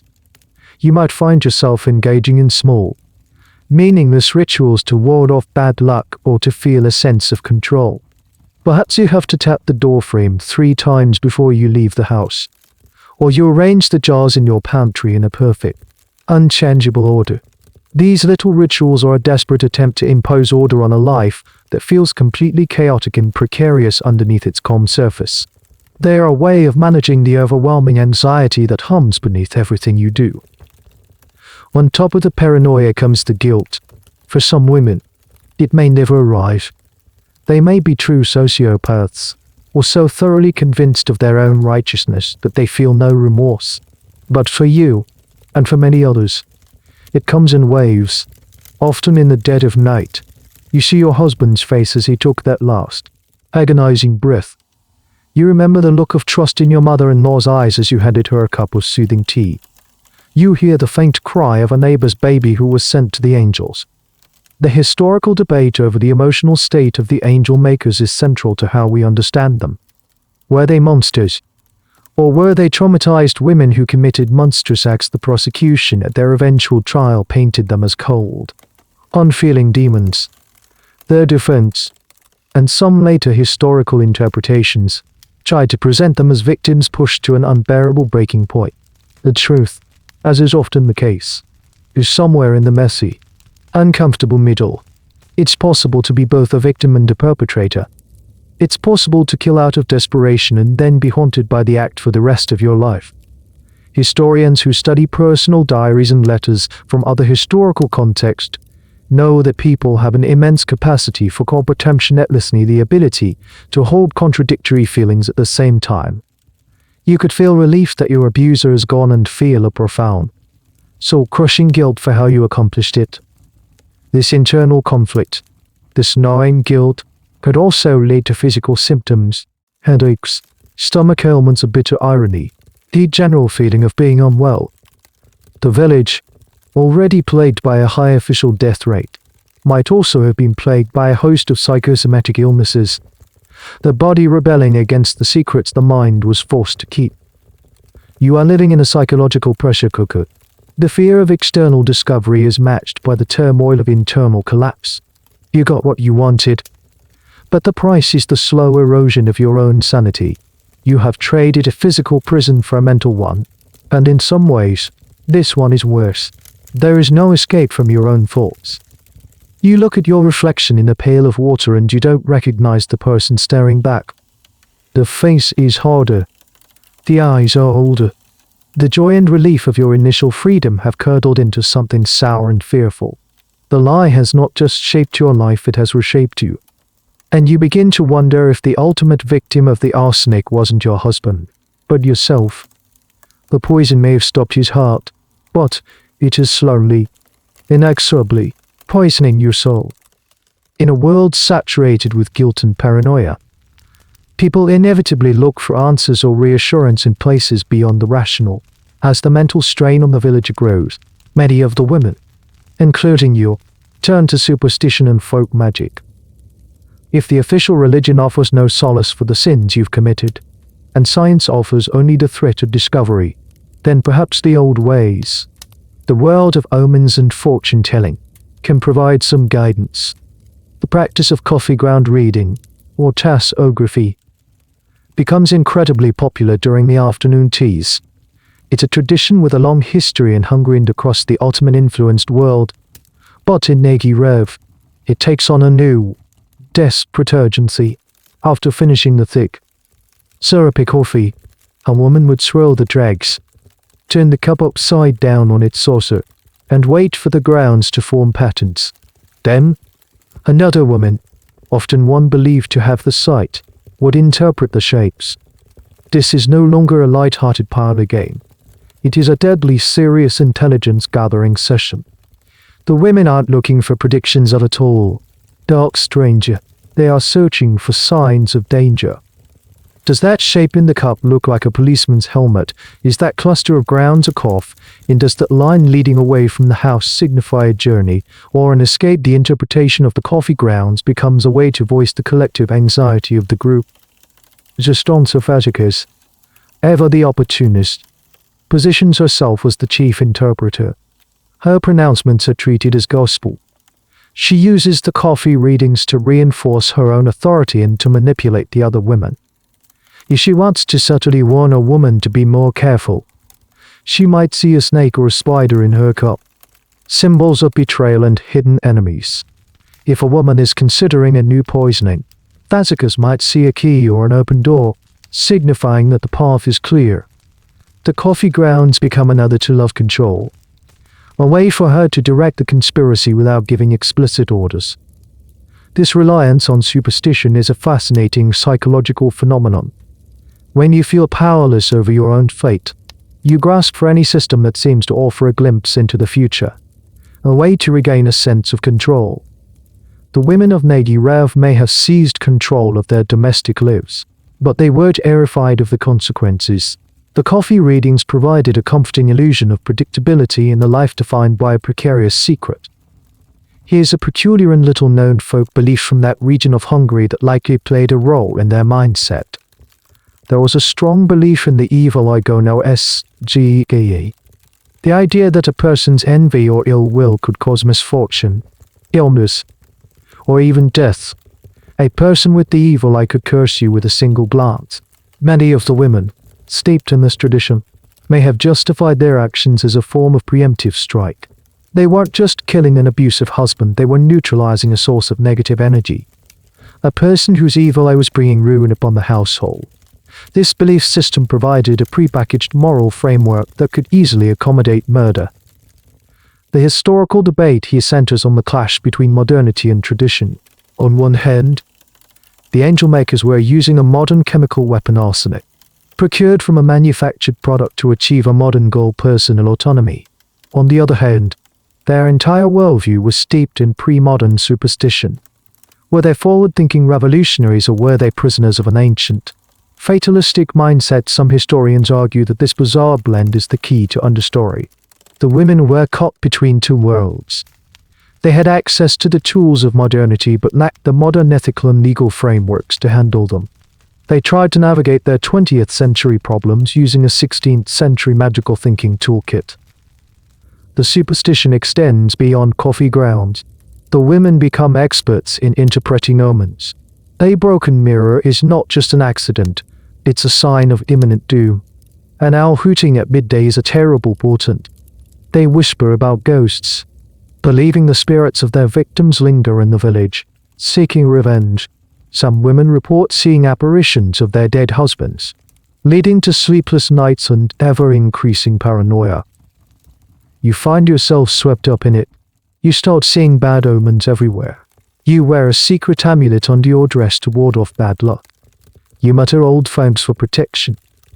You study your own coffee cup with a racing heart, searching for reassurance that your secret is still safe, that your luck hasn't run out. This turn to the supernatural is a sign of the conspiracy's internal decay. The initial, pragmatic confidence of the group is being eroded by fear. The women are losing their nerve. They are no longer bold revolutionaries, they are a frightened, superstitious flock, looking for signs in the bottom of a coffee cup. They have unleashed a powerful, destructive force with their arsenic, and now they are realizing that it is a force beyond their control. The magic they used to solve their problems has taken on a terrifying life of its own, and they are desperately trying to read the tea leaves to find out when that magic will turn against them. The premonitions of doom are getting stronger, and it feels like the whole village is holding its breath, waiting for the other shoe to drop. The moral rot that began with the expansion of the victim list now metastasizes into a new, original show. The original, however twisted, justification for the poisoning's liberation from abuse and desperation fades further into the background. It is replaced by a motive that is as old as time: simple, naked greed. The arsenic is no longer just a key to unlock a prison cell, it's a key to a safe deposit box. The shift is subtle at first. A woman poisons her husband, not just because he is cruel, but because his death will allow her to inherit their modest farm. Free and clear. The motive is a mixture of self-preservation and financial gain. But soon, the self-preservation part of the equation becomes smaller and smaller, until only the money remains.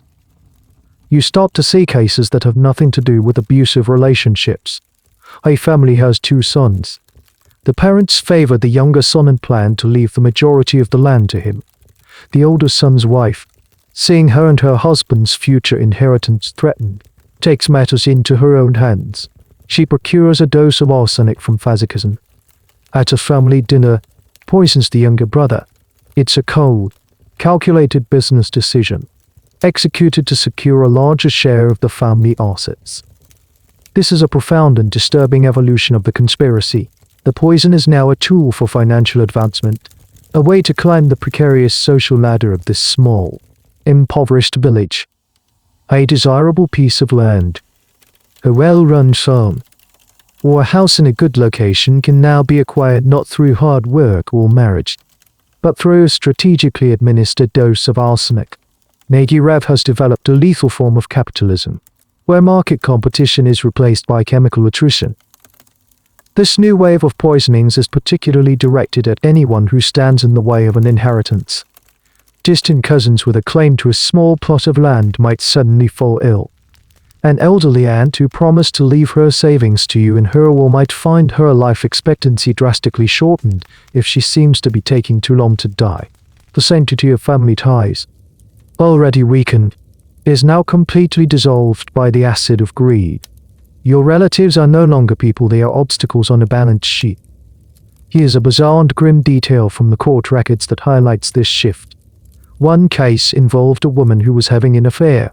Her lover was married to a woman who owned a prosperous farm. The 2 lovers conspired. The woman poisoned her own husband to free herself, and her lover poisoned his wife to gain control of her property. It was a deadly quid pro quo. A business arrangement sealed with 2 arsenic-laced meals. After a suitable period of mourning, the 2 lovers married, combining their assets and living on the farm they had acquired through murder. This is the point where any remaining sympathy one might have for the angel makers evaporates completely. The historical debate shifts from oppressed victims or ruthless killers to a more focused analysis of the socio-economic drivers. Historians who focus on this phase argue that the Nagyrév case is a stark illustration of primitive accumulation in a peasant society.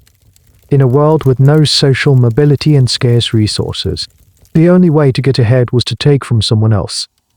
The angel makers simply discovered a brutally effective method for doing so. They weren't just killing people, they were reallocating capital. Other scholars, particularly those with a more sociological or anthropological focus, are hesitant to label it as pure greed. They argue that in a subsistence economy, the line between greed and survival is blurry. Acquiring more land or a better house wasn't about luxury, it was about ensuring that your children wouldn't starve next winter. The poisonings, even when motivated by property, were still driven by a deep-seated economic desperation. They argue that we, from our modern position of relative comfort, cannot easily judge the choices made by people living on the absolute brink of starvation. This, of course, is a highly controversial and uncomfortable perspective. You see the results of this new ethos all around you. Certain families in the village are suddenly becoming more prosperous. They acquire more land. Their houses are in better repair. Their children are better fed. This newfound wealth is not a secret. It's on full display, but everyone knows how it was earned. It was paid for with lives.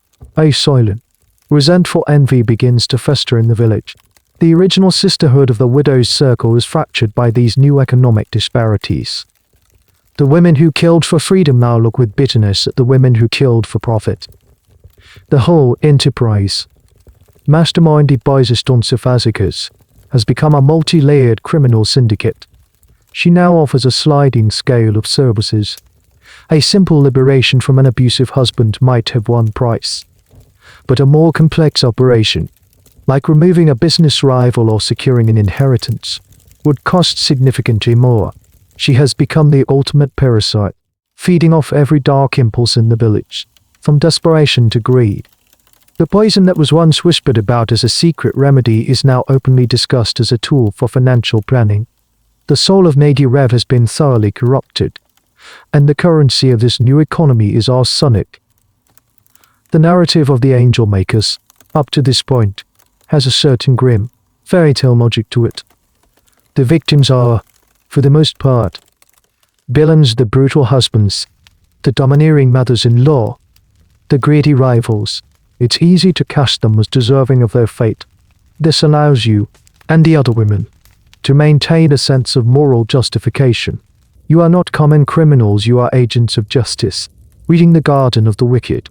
But what happens when the poison is served to someone who doesn't fit the profile? What happens when a good man is killed? This is the story of Pavel. He wasn't a veteran, not a drunk, not a brute, by all accounts. He was a quiet, hard-working man, kind to his wife, Ilona, and a doting father to their 2 children. He was, in the small world of Nagyrév, a genuinely decent man, but Ilona was unhappy. She wasn't afraid of Pavel, she was simply bored of him. She dreamt of a more exciting life, and she had fallen in love with another man in the village, a man with a bit more land and a bit more charisma. Pavel was not a monster. He was an inconvenience, an obstacle to her new, imagined happiness. One day, Ilona goes to the afternoon tea. She listens to the stories of the other women. Stories of liberation from tyranny. Her story is different. He doesn't beat me, she might confess, almost apologetically, but my heart is not with him. I feel trapped in a life I do not want.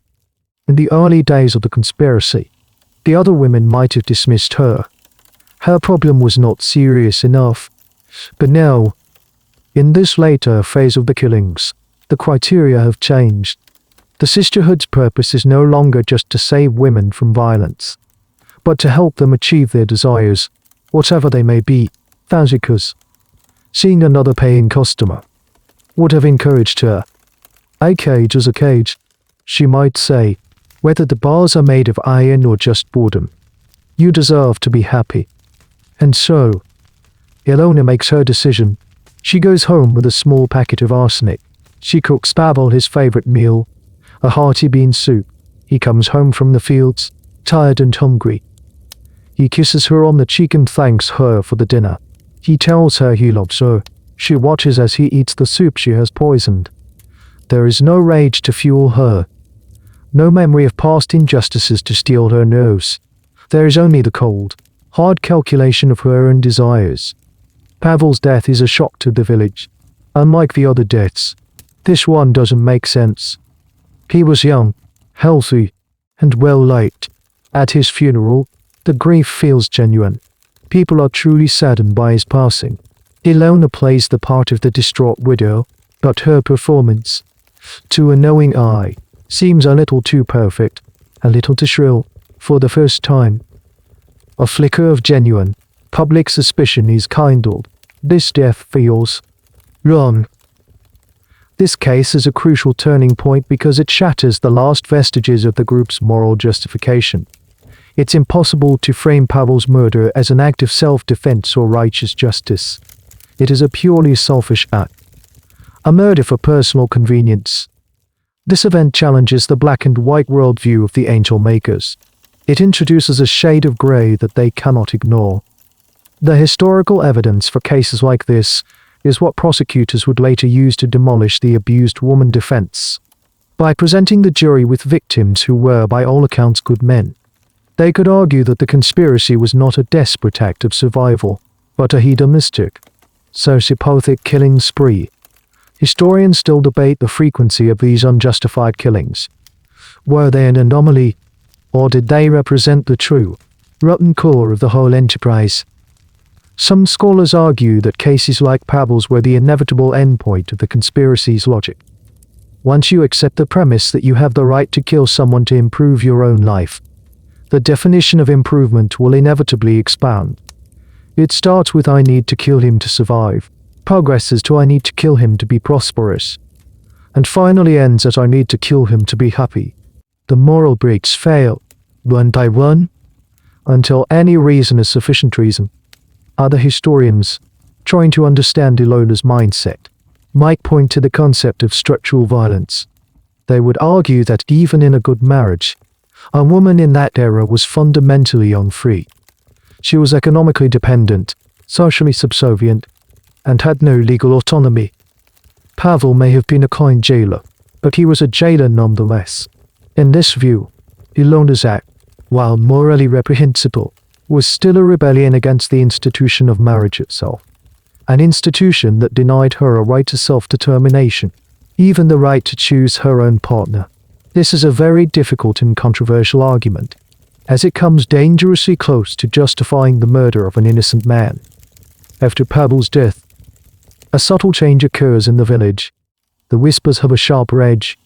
The secret, which was once a source of shared power, is now becoming a source of shared shame. The women in the circle can no longer look each other in the eye and pretend they are dispensers of justice. They know what they did, what they allowed to happen. They sanctioned the murder of a good man for the sake of a bored wife. The story of Pavel is a story about the death of innocence, not just his own, but the innocence of the entire conspiracy. The lie they had told themselves, the comforting narrative of righteous vengeance, has been exposed as hollow. They are not angels. They are not makers of justice. They are just killers. And this realization begins to eat away at the foundations of their secret society, leaving it vulnerable and ready to crumble. The story of Pavel's death lingers in the air like a bad smell. The carefully constructed wall of silence, which has protected the village for over a decade, begins to show cracks. The shared secret, once a source of power, is now a heavy, unbearable burden. The paranoia and guilt have reached a tipping point. All it will take is one small push to bring the entire rotten structure down. That push comes not in the form of a gunshot or a raid, but in the most mundane way imaginable, a letter. The exact identity of the letter writer is a subject that historians still debate. Some accounts say it was a local man who had grown suspicious after one too many of his male relatives died suddenly.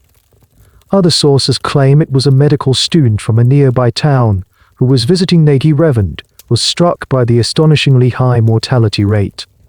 He looked at the cemetery, did some simple math, and concluded that something was terribly wrong. He wrote an anonymous letter to the editor of a small, regional newspaper, outlining his suspicions. This letter is the first domino. The newspaper publishes a short, sensational article, something along the lines of mysterious deaths in a river village. It's vague, based on rumor and innuendo, but it's enough. For the first time, the secret of Nagyrév has leaked out into the wider world. It's no longer just a local whisper, it's ink on paper. The authorities in the nearby town of Szolnok, who had for years been content to ignore the rumors from the isolated village, can no longer turn a blind eye. A newspaper article demands a response.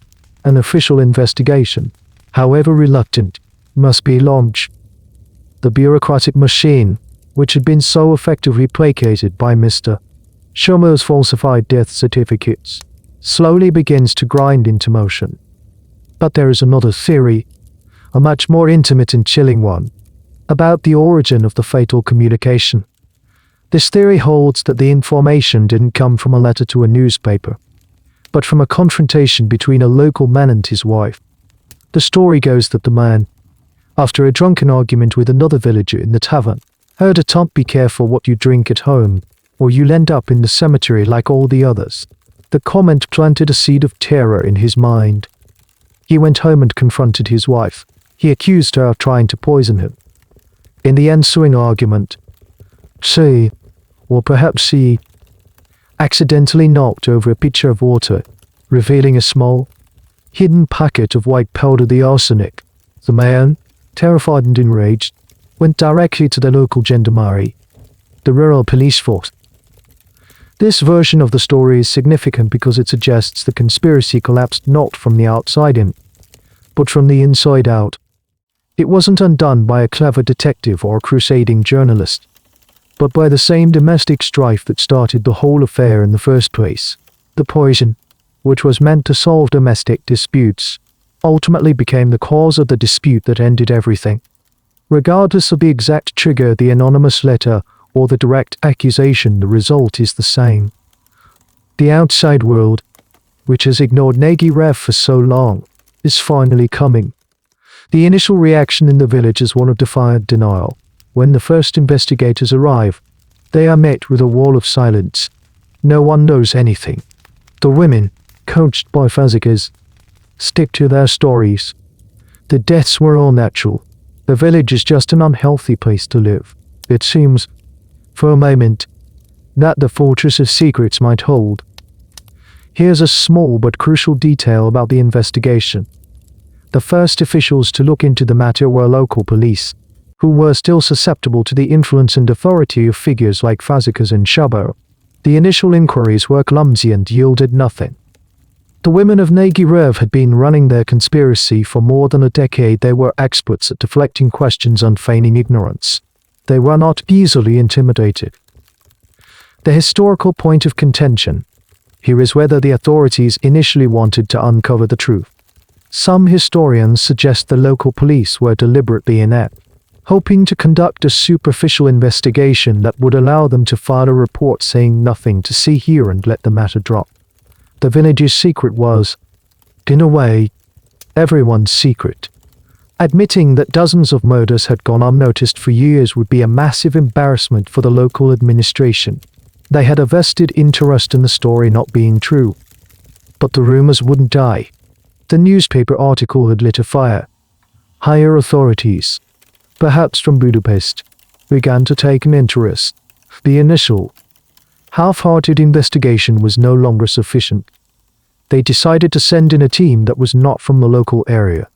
A team that could not be bribed or intimidated. You and the other women can feel the change in the air. The initial confidence begins to falter. The questions are becoming more pointed, more specific. The investigators are no longer asking about general sickness, they are asking about specific people. They are pulling old records. They are talking to people who had left the village years ago and were no longer part of the pact of silence. The anonymous letter, a small and fragile thing, has become a battering ram. It has breached the walls of the village. The world that you tried so hard to keep out is now pouring in, and it brings with it a terrifying new vocabulary, words like evidence, exhumation, and prosecution. The lie has been told. Now, the truth is coming to collect its debt. The arrival of the outsiders feels like an invasion. They are not like the local constables you are used to. These are serious men from the city, detectives and a public prosecutor, dressed in dark suits that look out of place against the mud and thatched roofs of Nagyrév. They don't operate on the village's timetable of gossip and favors. They bring with them clipboards, notebooks, and a cold, methodical determination that chills you to the bone. Their leader is the prosecutor, a man who immediately understands that this is not a case about a single crime, but about a systemic, deeply rooted conspiracy. He realizes that to break the case, he needs to break the village's pact of silence. He needs to isolate the women from each other and dismantle the support network that has sustained them for so long. Their first move is to secure the official records. They go to Mr. the village clerk and confiscate his ledgers, the very books that contain the falsified death certificates. Who could easily intimidate a local policeman, finds he has no power over these men. He sweats. He stammers. He claims the records are confusing. But it's no use. The investigators take the books, and with them, they take the first piece of concrete evidence. The pattern of deaths, the sheer number of men and children dying of gastroenteritis, is damning. Next, they establish a temporary headquarters in the village, perhaps in the small municipal building or even the tavern. They begin to call the women in for questioning, one by one. This is a crucial tactic. The strength of the angel makers was in their collective The afternoon teas were their source of power, a place where they could reinforce their stories and their resolve. By separating them, the investigators make them vulnerable. Alone in a room with two grim-faced men, with no other widows to offer a reassuring glance, the fear begins to set in. You are called in. You sit on a hard wooden chair, your hands clasped in your lap. The prosecutor is polite but relentless. He doesn't shout or threaten. He just asks questions, over and over again. He has a disconcerting knowledge of your family, of your husband's death. Tell me about your husband's illness. You might begin. You recite the story you have told 100 times. It was son. A terrible pain in his stomach. And Mr. Shabo signed the death certificate. Yes, he said it was cholera. That's interesting, the prosecutor might say, flipping through a notebook, because your neighbor's husband died of the exact same thing 2 weeks later, and the man across the lane, the month before that. This village seems to have a lot of cholera for a place with no reported epidemic. He lets the silence hang in the air. He is planting seeds of doubt, not just in his own mind, but in yours. He is letting you know that he sees the pattern, that your lie is transparent to him. Here's a clever psychological trick the investigators used. They would lie to the women. They would bring one woman in for questioning, and then, when she was finished, they would bring in her friend to the second woman. They might say, "It's no use lying to us. Your friend has already told us everything. She told us about the arsenic, about Fazekas. She's trying to save herself by blaming you." This was a classic prisoner's dilemma. The women, isolated and terrified, had no way of knowing if it was true. The trust that had bound them together begins to fray. Has my neighbor betrayed me to get a lighter sentence? Should I tell them what I know before she tells them everything and I get all the blame? The investigators were expertly turning the women against each other, using the same paranoia that had been festering in the village for years as a weapon against them. The historical accuracy of these interrogation techniques is, of course, debated. The official records present a clean narrative of clever detective work leading to confessions. However, critics and some revisionist historians suggest that the methods were likely much more brutal than reported. They argue the confessions may have been coerced through intimidation, threats, and marathon questioning sessions without food or sleep. The truth of what happened in those interrogation rooms is likely lost to history, but the result is undeniable. The wall of silence began to crumble. The first crack appears. A woman, perhaps one of the younger ones, or one who was less deeply involved, breaks down in tears. She confesses everything. She tells them about Fazekas, about the flypaper, about the afternoon teas. She names names. For the investigators, this first confession is the key that unlocks the entire case. They now have an inside source. They can corroborate details. They can go to the next woman with specific, accurate information. The dam has broken. One confession leads to another, as each woman, hearing that her neighbor has talked, rushes to tell her own story in the hopes of receiving a more lenient punishment. The sisterhood, which had survived for more than a decade on mutual trust, dissolves into a panic stampede of self-preservation. You hear the news in whispers. Marta confessed. Anna told them everything. The sense of betrayal is sickening, but it is quickly overshadowed by a more primal emotion: fear for your own life. The conspiracy is over. The game is up. And you know, with a cold, sinking certainty, that they will be coming for you next. And this time, it won't be for questioning. The outsiders have done what no one in the village could do for years. They have broken the lie. The air in Nagyrév is no longer thick with secrets, but with accusations. The whispers that once bound the community together now tear it apart. What was once a conspiracy of silence has become a cacophony of confession and blame. The shift from us against the world to every woman for herself is swift and brutal. You see it in the village square. Women who once shared coffee and deadly secrets now cross the muddy lane to avoid each other. They glare at each other with a mixture of hatred and fear. She's the one who told them.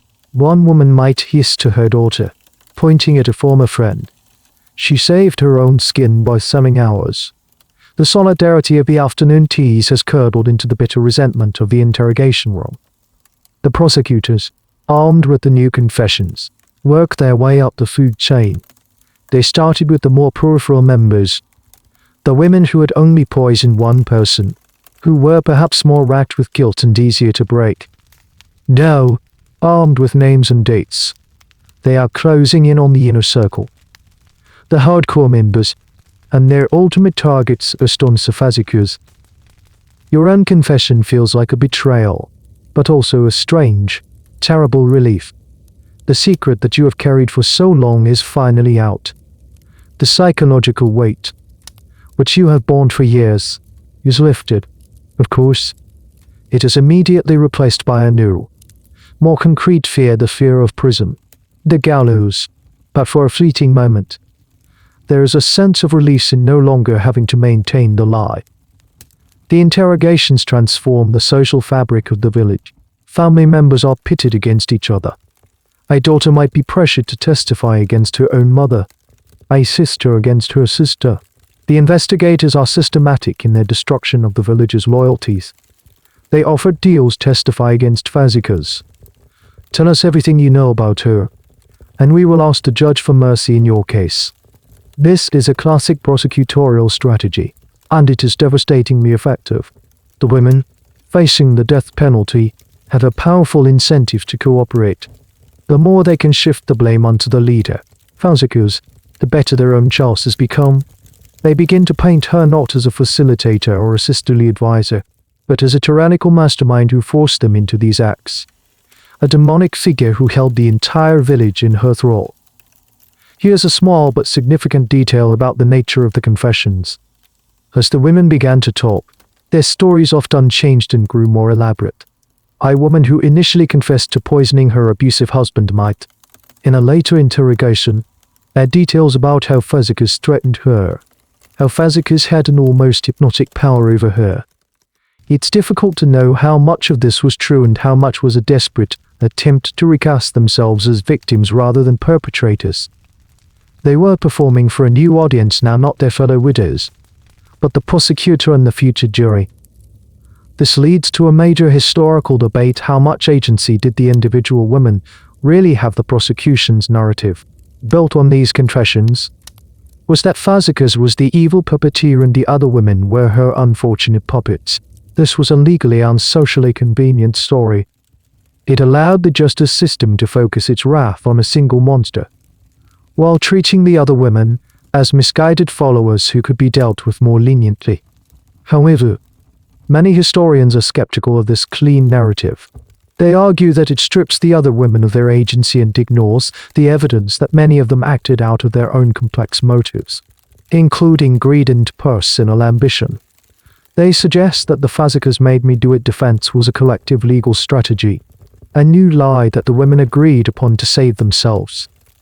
They had moved from a conspiracy of murder to a conspiracy of testimony. The village is now a place of open hostility. The men who survived, their worst fears now confirmed, are filled with a righteous fury. They look at their female relatives and neighbors with open suspicion and hatred. The gender war that had been fought in secret, in kitchens and bedrooms, is now out in the open. You walk through your own home, and it feels like a crime scene. The kitchen pot, the wine glass, the dinner table, everything is evidence. The ordinary objects of your life are now tainted, imbued with the memory of your crime. The freedom you thought you had won feels like a cruel joke. You are more trapped than ever, not by a husband, but by the consequences of your own actions. The transition from whispered rumor to official accusation is complete. The secret is dead. The sisterhood is dead. All that is left is a group of terrified, isolated women, each trying to navigate her own path through the wreckage, each hoping that her confession will be enough to save her from the gallows. The investigators have what they need. They have the testimony. But to make the case airtight, to convince a jury beyond any doubt, they need more than just words. They need physical proof, and they know exactly where to find it. They are going to the cemetery. The final, ghastly chapter of the investigation begins. The authorities, now armed with dozens of confessions detailing who was poisoned and when, arrive at the Nagyrév cemetery with shovels and medical bags. They are here to dig up the truth. The act of exhumation, of disturbing the dead, is a profound taboo, and the sight of it ends a new wave of horror through the village. The secrets you thought were safely buried are about to be unearthed. The process is grim and methodical. An investigator starts with a list, cross-referencing names from the confessions with the weathered headstones and cemetery records. They identify a grave, perhaps that of your husband. Local men, paid for the unpleasant work, are ordered to dig. The sound of their shovels striking the damp, heavy earth is a sickening rhythm that echoes through the quiet village. It sounds like a slow, deliberate heartbeat, counting down the final moments before your crime is laid bare for all to see. You watch from a distance, perhaps from your window, your heart frozen with dread. You see them lift the rotting wooden coffin from the earth. The air is thick with the smell of damp oil and decay. A team of forensic pathologists, brought in from Budapest, takes over. This is a pivotal moment in the history of the case. The investigation has moved from the realm of gossip and psychology into the hard, objective world of modern forensic science. In the early 20th century, forensic toxicology was a rapidly developing field. A German chemist named Valentin Ross had developed a reliable method for detecting arsenic in human tissue in the 1800 seconds, and by the 1920 seconds, the Marsh test, an even more sensitive procedure, was widely used. The key feature of arsenic is that it is an element. It does not decompose. It binds to tissues rich in keratin hair, fingernails, and bone, and it stays there, a permanent chemical fingerprint of the crime, long after the soft tissues have decayed. The angel makers believed their poison wasn't traceable. But they were wrong. They were simply ahead of the local technology, not ahead of science itself. The pathologists work with a grim efficiency. They open the coffin. They take samples from the remains, a lock of hair, a few fragments of bone, the long, brittle fingernails. Each sample is carefully labeled and sealed in a glass jar. They are looking for the one thing that can speak for the dead, the unmistakable chemical signature of arsenic triazolate. Here's a strange and macabre detail about the science involved.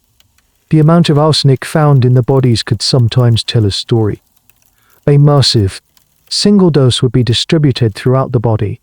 But if a victim had been poisoned slowly, with smaller doses over a period of weeks or months, a technique some of the women used to make the illness look more natural, the arsenic would be deposited in layers in the hair and fingernails. By analyzing sections of a single strand of hair, a toxicologist could, in theory, create a timeline of the poisoning, showing when it started and when the final fatal dose was administered. The bodies of the victims contained a hidden diary of their own murders. The historical significance of these exhumations cannot be overstated. Up until this point, the case was based on words, confessions that could be recanted, accusations that could be dismissed as hysteria. The forensic evidence was different. It was impartial. It was scientific. It could not be argued with. This is a classic point of contention for legal historians the moment a case shifts from being reliant on testimony to being reliant on physical evidence. They debate whether this represents a purer form of justice or simply a shift in what kind of story a jury finds more convincing, the emotional story of a witness or the rational story of a scientist. As the days go by, the pile of unearthed coffins grows. The cemetery becomes a scene of methodical desecration. The investigators exhume dozens of bodies, husbands, parents, siblings, and even the tiny coffins of children. The scale of the killing spree is finally, undeniably, revealed. The village's dark secret is no longer a matter of speculation, it's a quantifiable, scientific fact. The lab results begin to come back from Budapest. Positive, positive, positive. The reports are a monotonous drumbeat of condemnation. The bones of your husband, your neighbors, your relatives, are all screaming the same word: arsenic, the last possible defense. The claim that it was all a mass delusion or a coerced fantasy is obliterated. The physical proof is irrefutable. You know it's over. There is nowhere left to hide. The science has confirmed the whispers. The dead have risen from their graves, not as ghosts, but as exhibits for the prosecution. They have come back to testify against you. Their voice is silent, but their chemical message clear and damning. The shovels in the cemetery have not just dug up bodies, they have dug the grave of the entire conspiracy. All that remains now is the trial, the public spectacle where the full, horrifying story of the angel makers of Nagyrév will finally be told to the world. The trial begins in the nearby town of Szolnok, and it is an immediate sensation. The story of a remote village where women systematically poisoned their men for over a decade is the stuff of Gothic novels. It's a newspaper editor's dream. Journalists from all over Hungary, and soon from across Europe, descend on the small provincial courthouse. The case of the angel makers of Nagyrév becomes international news. You and the other accused women are transported from your village cells to the courthouse. The spectacle is a brutal shock. In Nagyrév, you were members of a powerful, sacred elite. Here, you are a public spectacle, paraded in front of gawking crowds and flushing cameras. You are no longer individuals, you are a collective now. The poison arrests, the arsenic wives. The press portrays you as ghoulish, unnatural monsters, a coven of modern-day witches. The courtroom is packed every day. It's hot, stuffy, and filled with the murmur of a captivated audience. You sit in the dock with the other women, a row of weary, black-clad figures. The prosecution lays out its case with theatrical precision. They have the confessions. They have the motive, a toxic brew of liberation, greed, and convenience. And most powerfully, they have the forensic reports from the exhumations. The prosecutor holds up the glass jars containing the samples taken from the graves, a tangible link to the crimes. The trial becomes a grand public morality play. The prosecution paints a picture of a village corrupted by a single, evil woman, Zsuzsanna Fazekas, and her greedy accomplice, the clerk Shabu. They present the other women, including you, as her weak-willed, easily lead disciples. This narrative serves a dual purpose.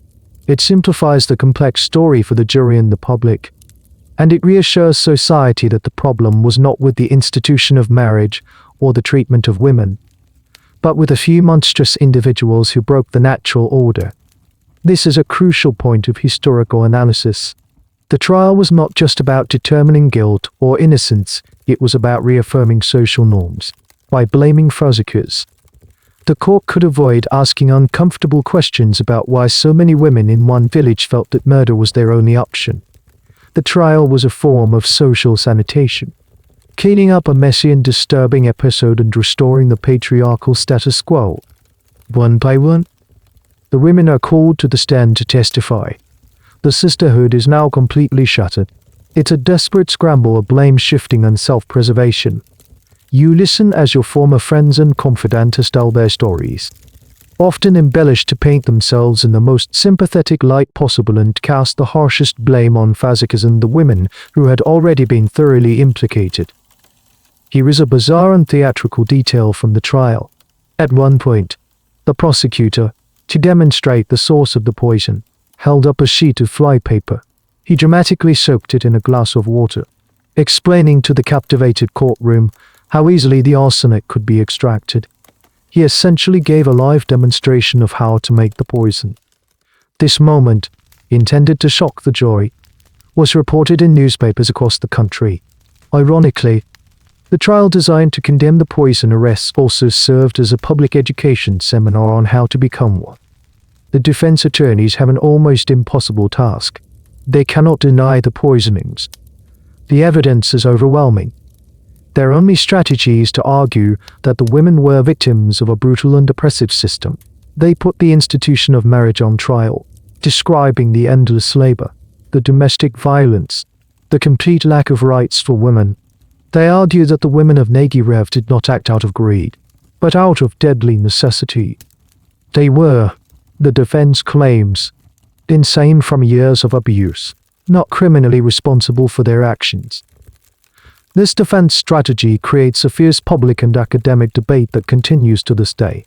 Were the angel makers feminist anti-heroes, driven to violence by an unbearable patriarchal system, or were they simply a rural crime syndicate? The newspapers are filled with editorials arguing both sides. For some, you are a tragic figure, a symbol of female oppression. For others, you are a cold, calculating monster, a threat to the very foundations of the family and the nation. You sit in the dock and listen to these arguments swirling around you.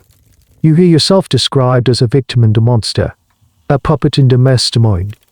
It feels as if your own story, your own reasons, have been lost.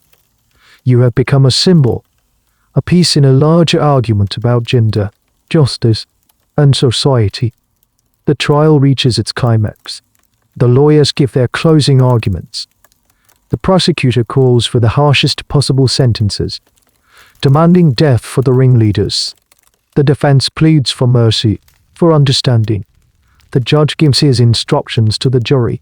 And then, there is silence, as the jury files out to decide your fate. The whole world is watching, waiting for the final verdict on the women who fed their husbands freedom, one spoonful at a time. The jury returns. The silence in the courtroom is absolute. A heavy, suffocating blanket. You stand with the other women, your hands gripping the rail in front of you, your knuckles white. You don't dare to look at the jury, but you can feel their eyes on you. This is the moment where the story ends, where all the choices you made, all the secrets you kept, culminate in a single word. The foreman of the jury stands and delivers the verdict. Guilty. The word echoes through the courtroom. A death knell for the world you knew. Guilty of murder. Guilty of conspiracy. Guilty of being an angel maker. The sentences are handed down. In total, 26 women are tried and convicted. Alongside the clerk, Mr.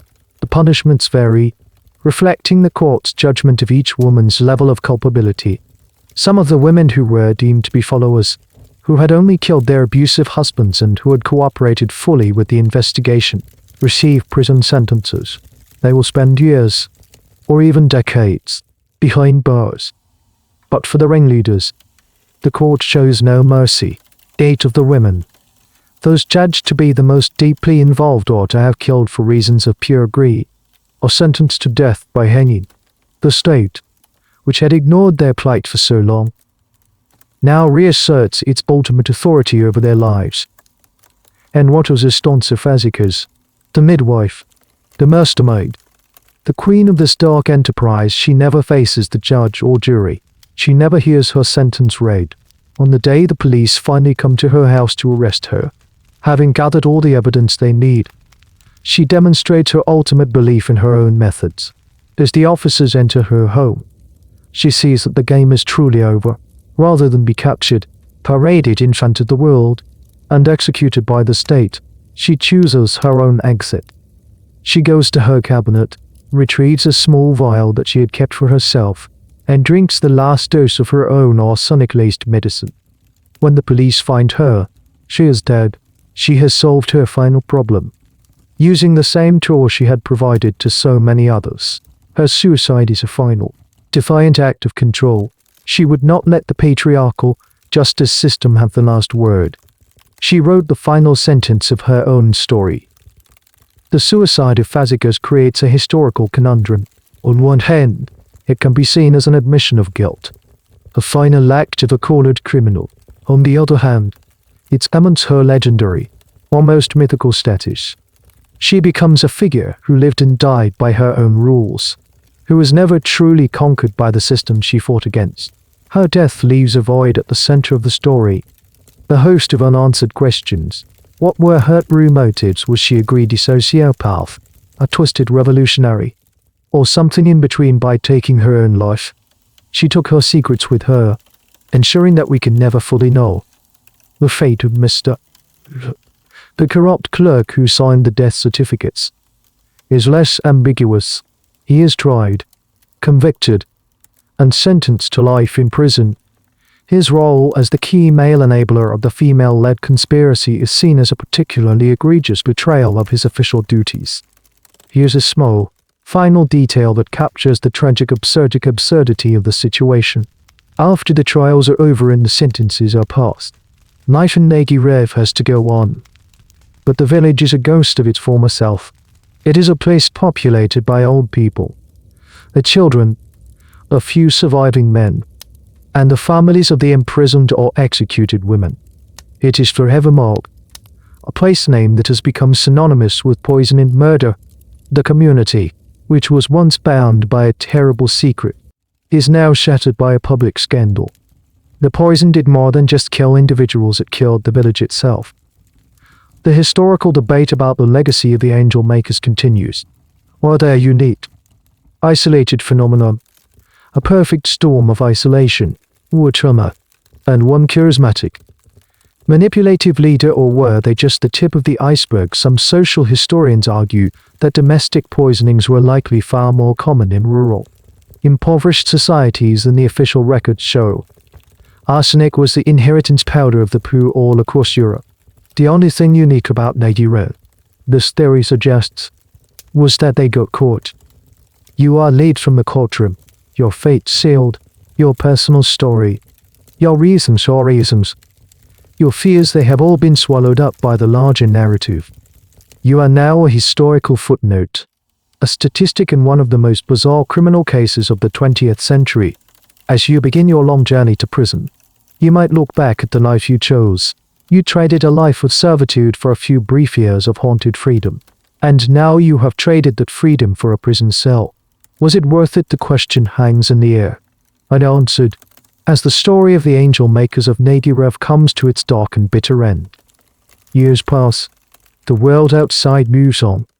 Another, even greater war will soon convulse Europe.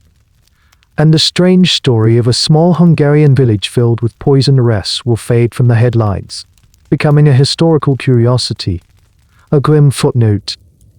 But the legacy of the poison remains, a faint, metallic taste in the memory of the land.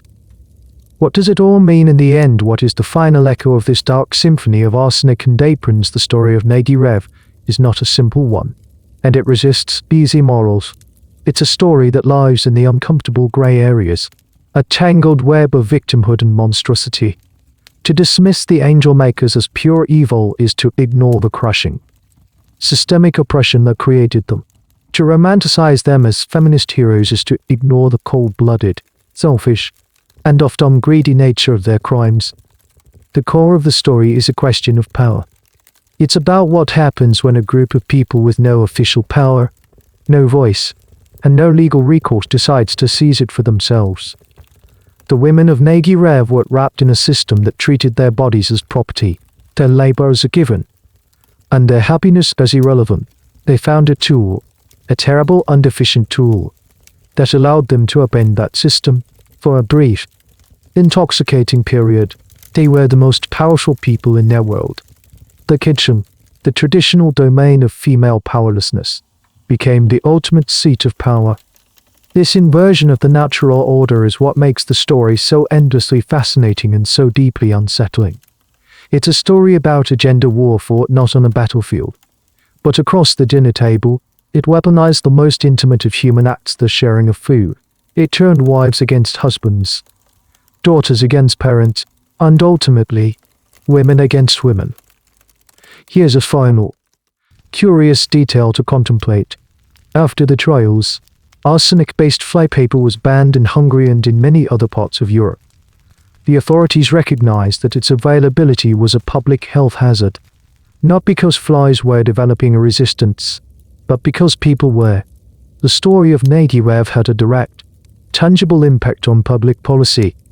The angel-making recipe was now known to the world, and the authorities had to remove a key ingredient from the shelves. This is a small but significant legacy. The crimes of this tiny village forced a change in the chemical landscape of a continent. The ultimate academic debate about the angel makers is perhaps the most fundamental one. Are they a historical anomaly, or a timeless warning? The argument for them being an anomaly is strong. The specific convergence of factors, the extreme isolation of the village, the trauma of World War I, the lack of a police presence, and the emergence of a uniquely charismatic and amoral leader like Fazekas created a perfect storm that is unlikely to be repeated. In this view, Nagyrév is like a bizarre, self-contained terrarium where a toxic experiment ran its course. But the argument for them being a warning is more profound. This view suggests that the story of Nagyrév is an extreme example of a timeless dynamic. Whenever a group of people is systematically oppressed, denied justice, and pushed to the brink of desperation, they will eventually find a way to fight back. Their methods may be horrifying, their morals may be compromised, but the impulse to be free is a powerful, unquenchable force.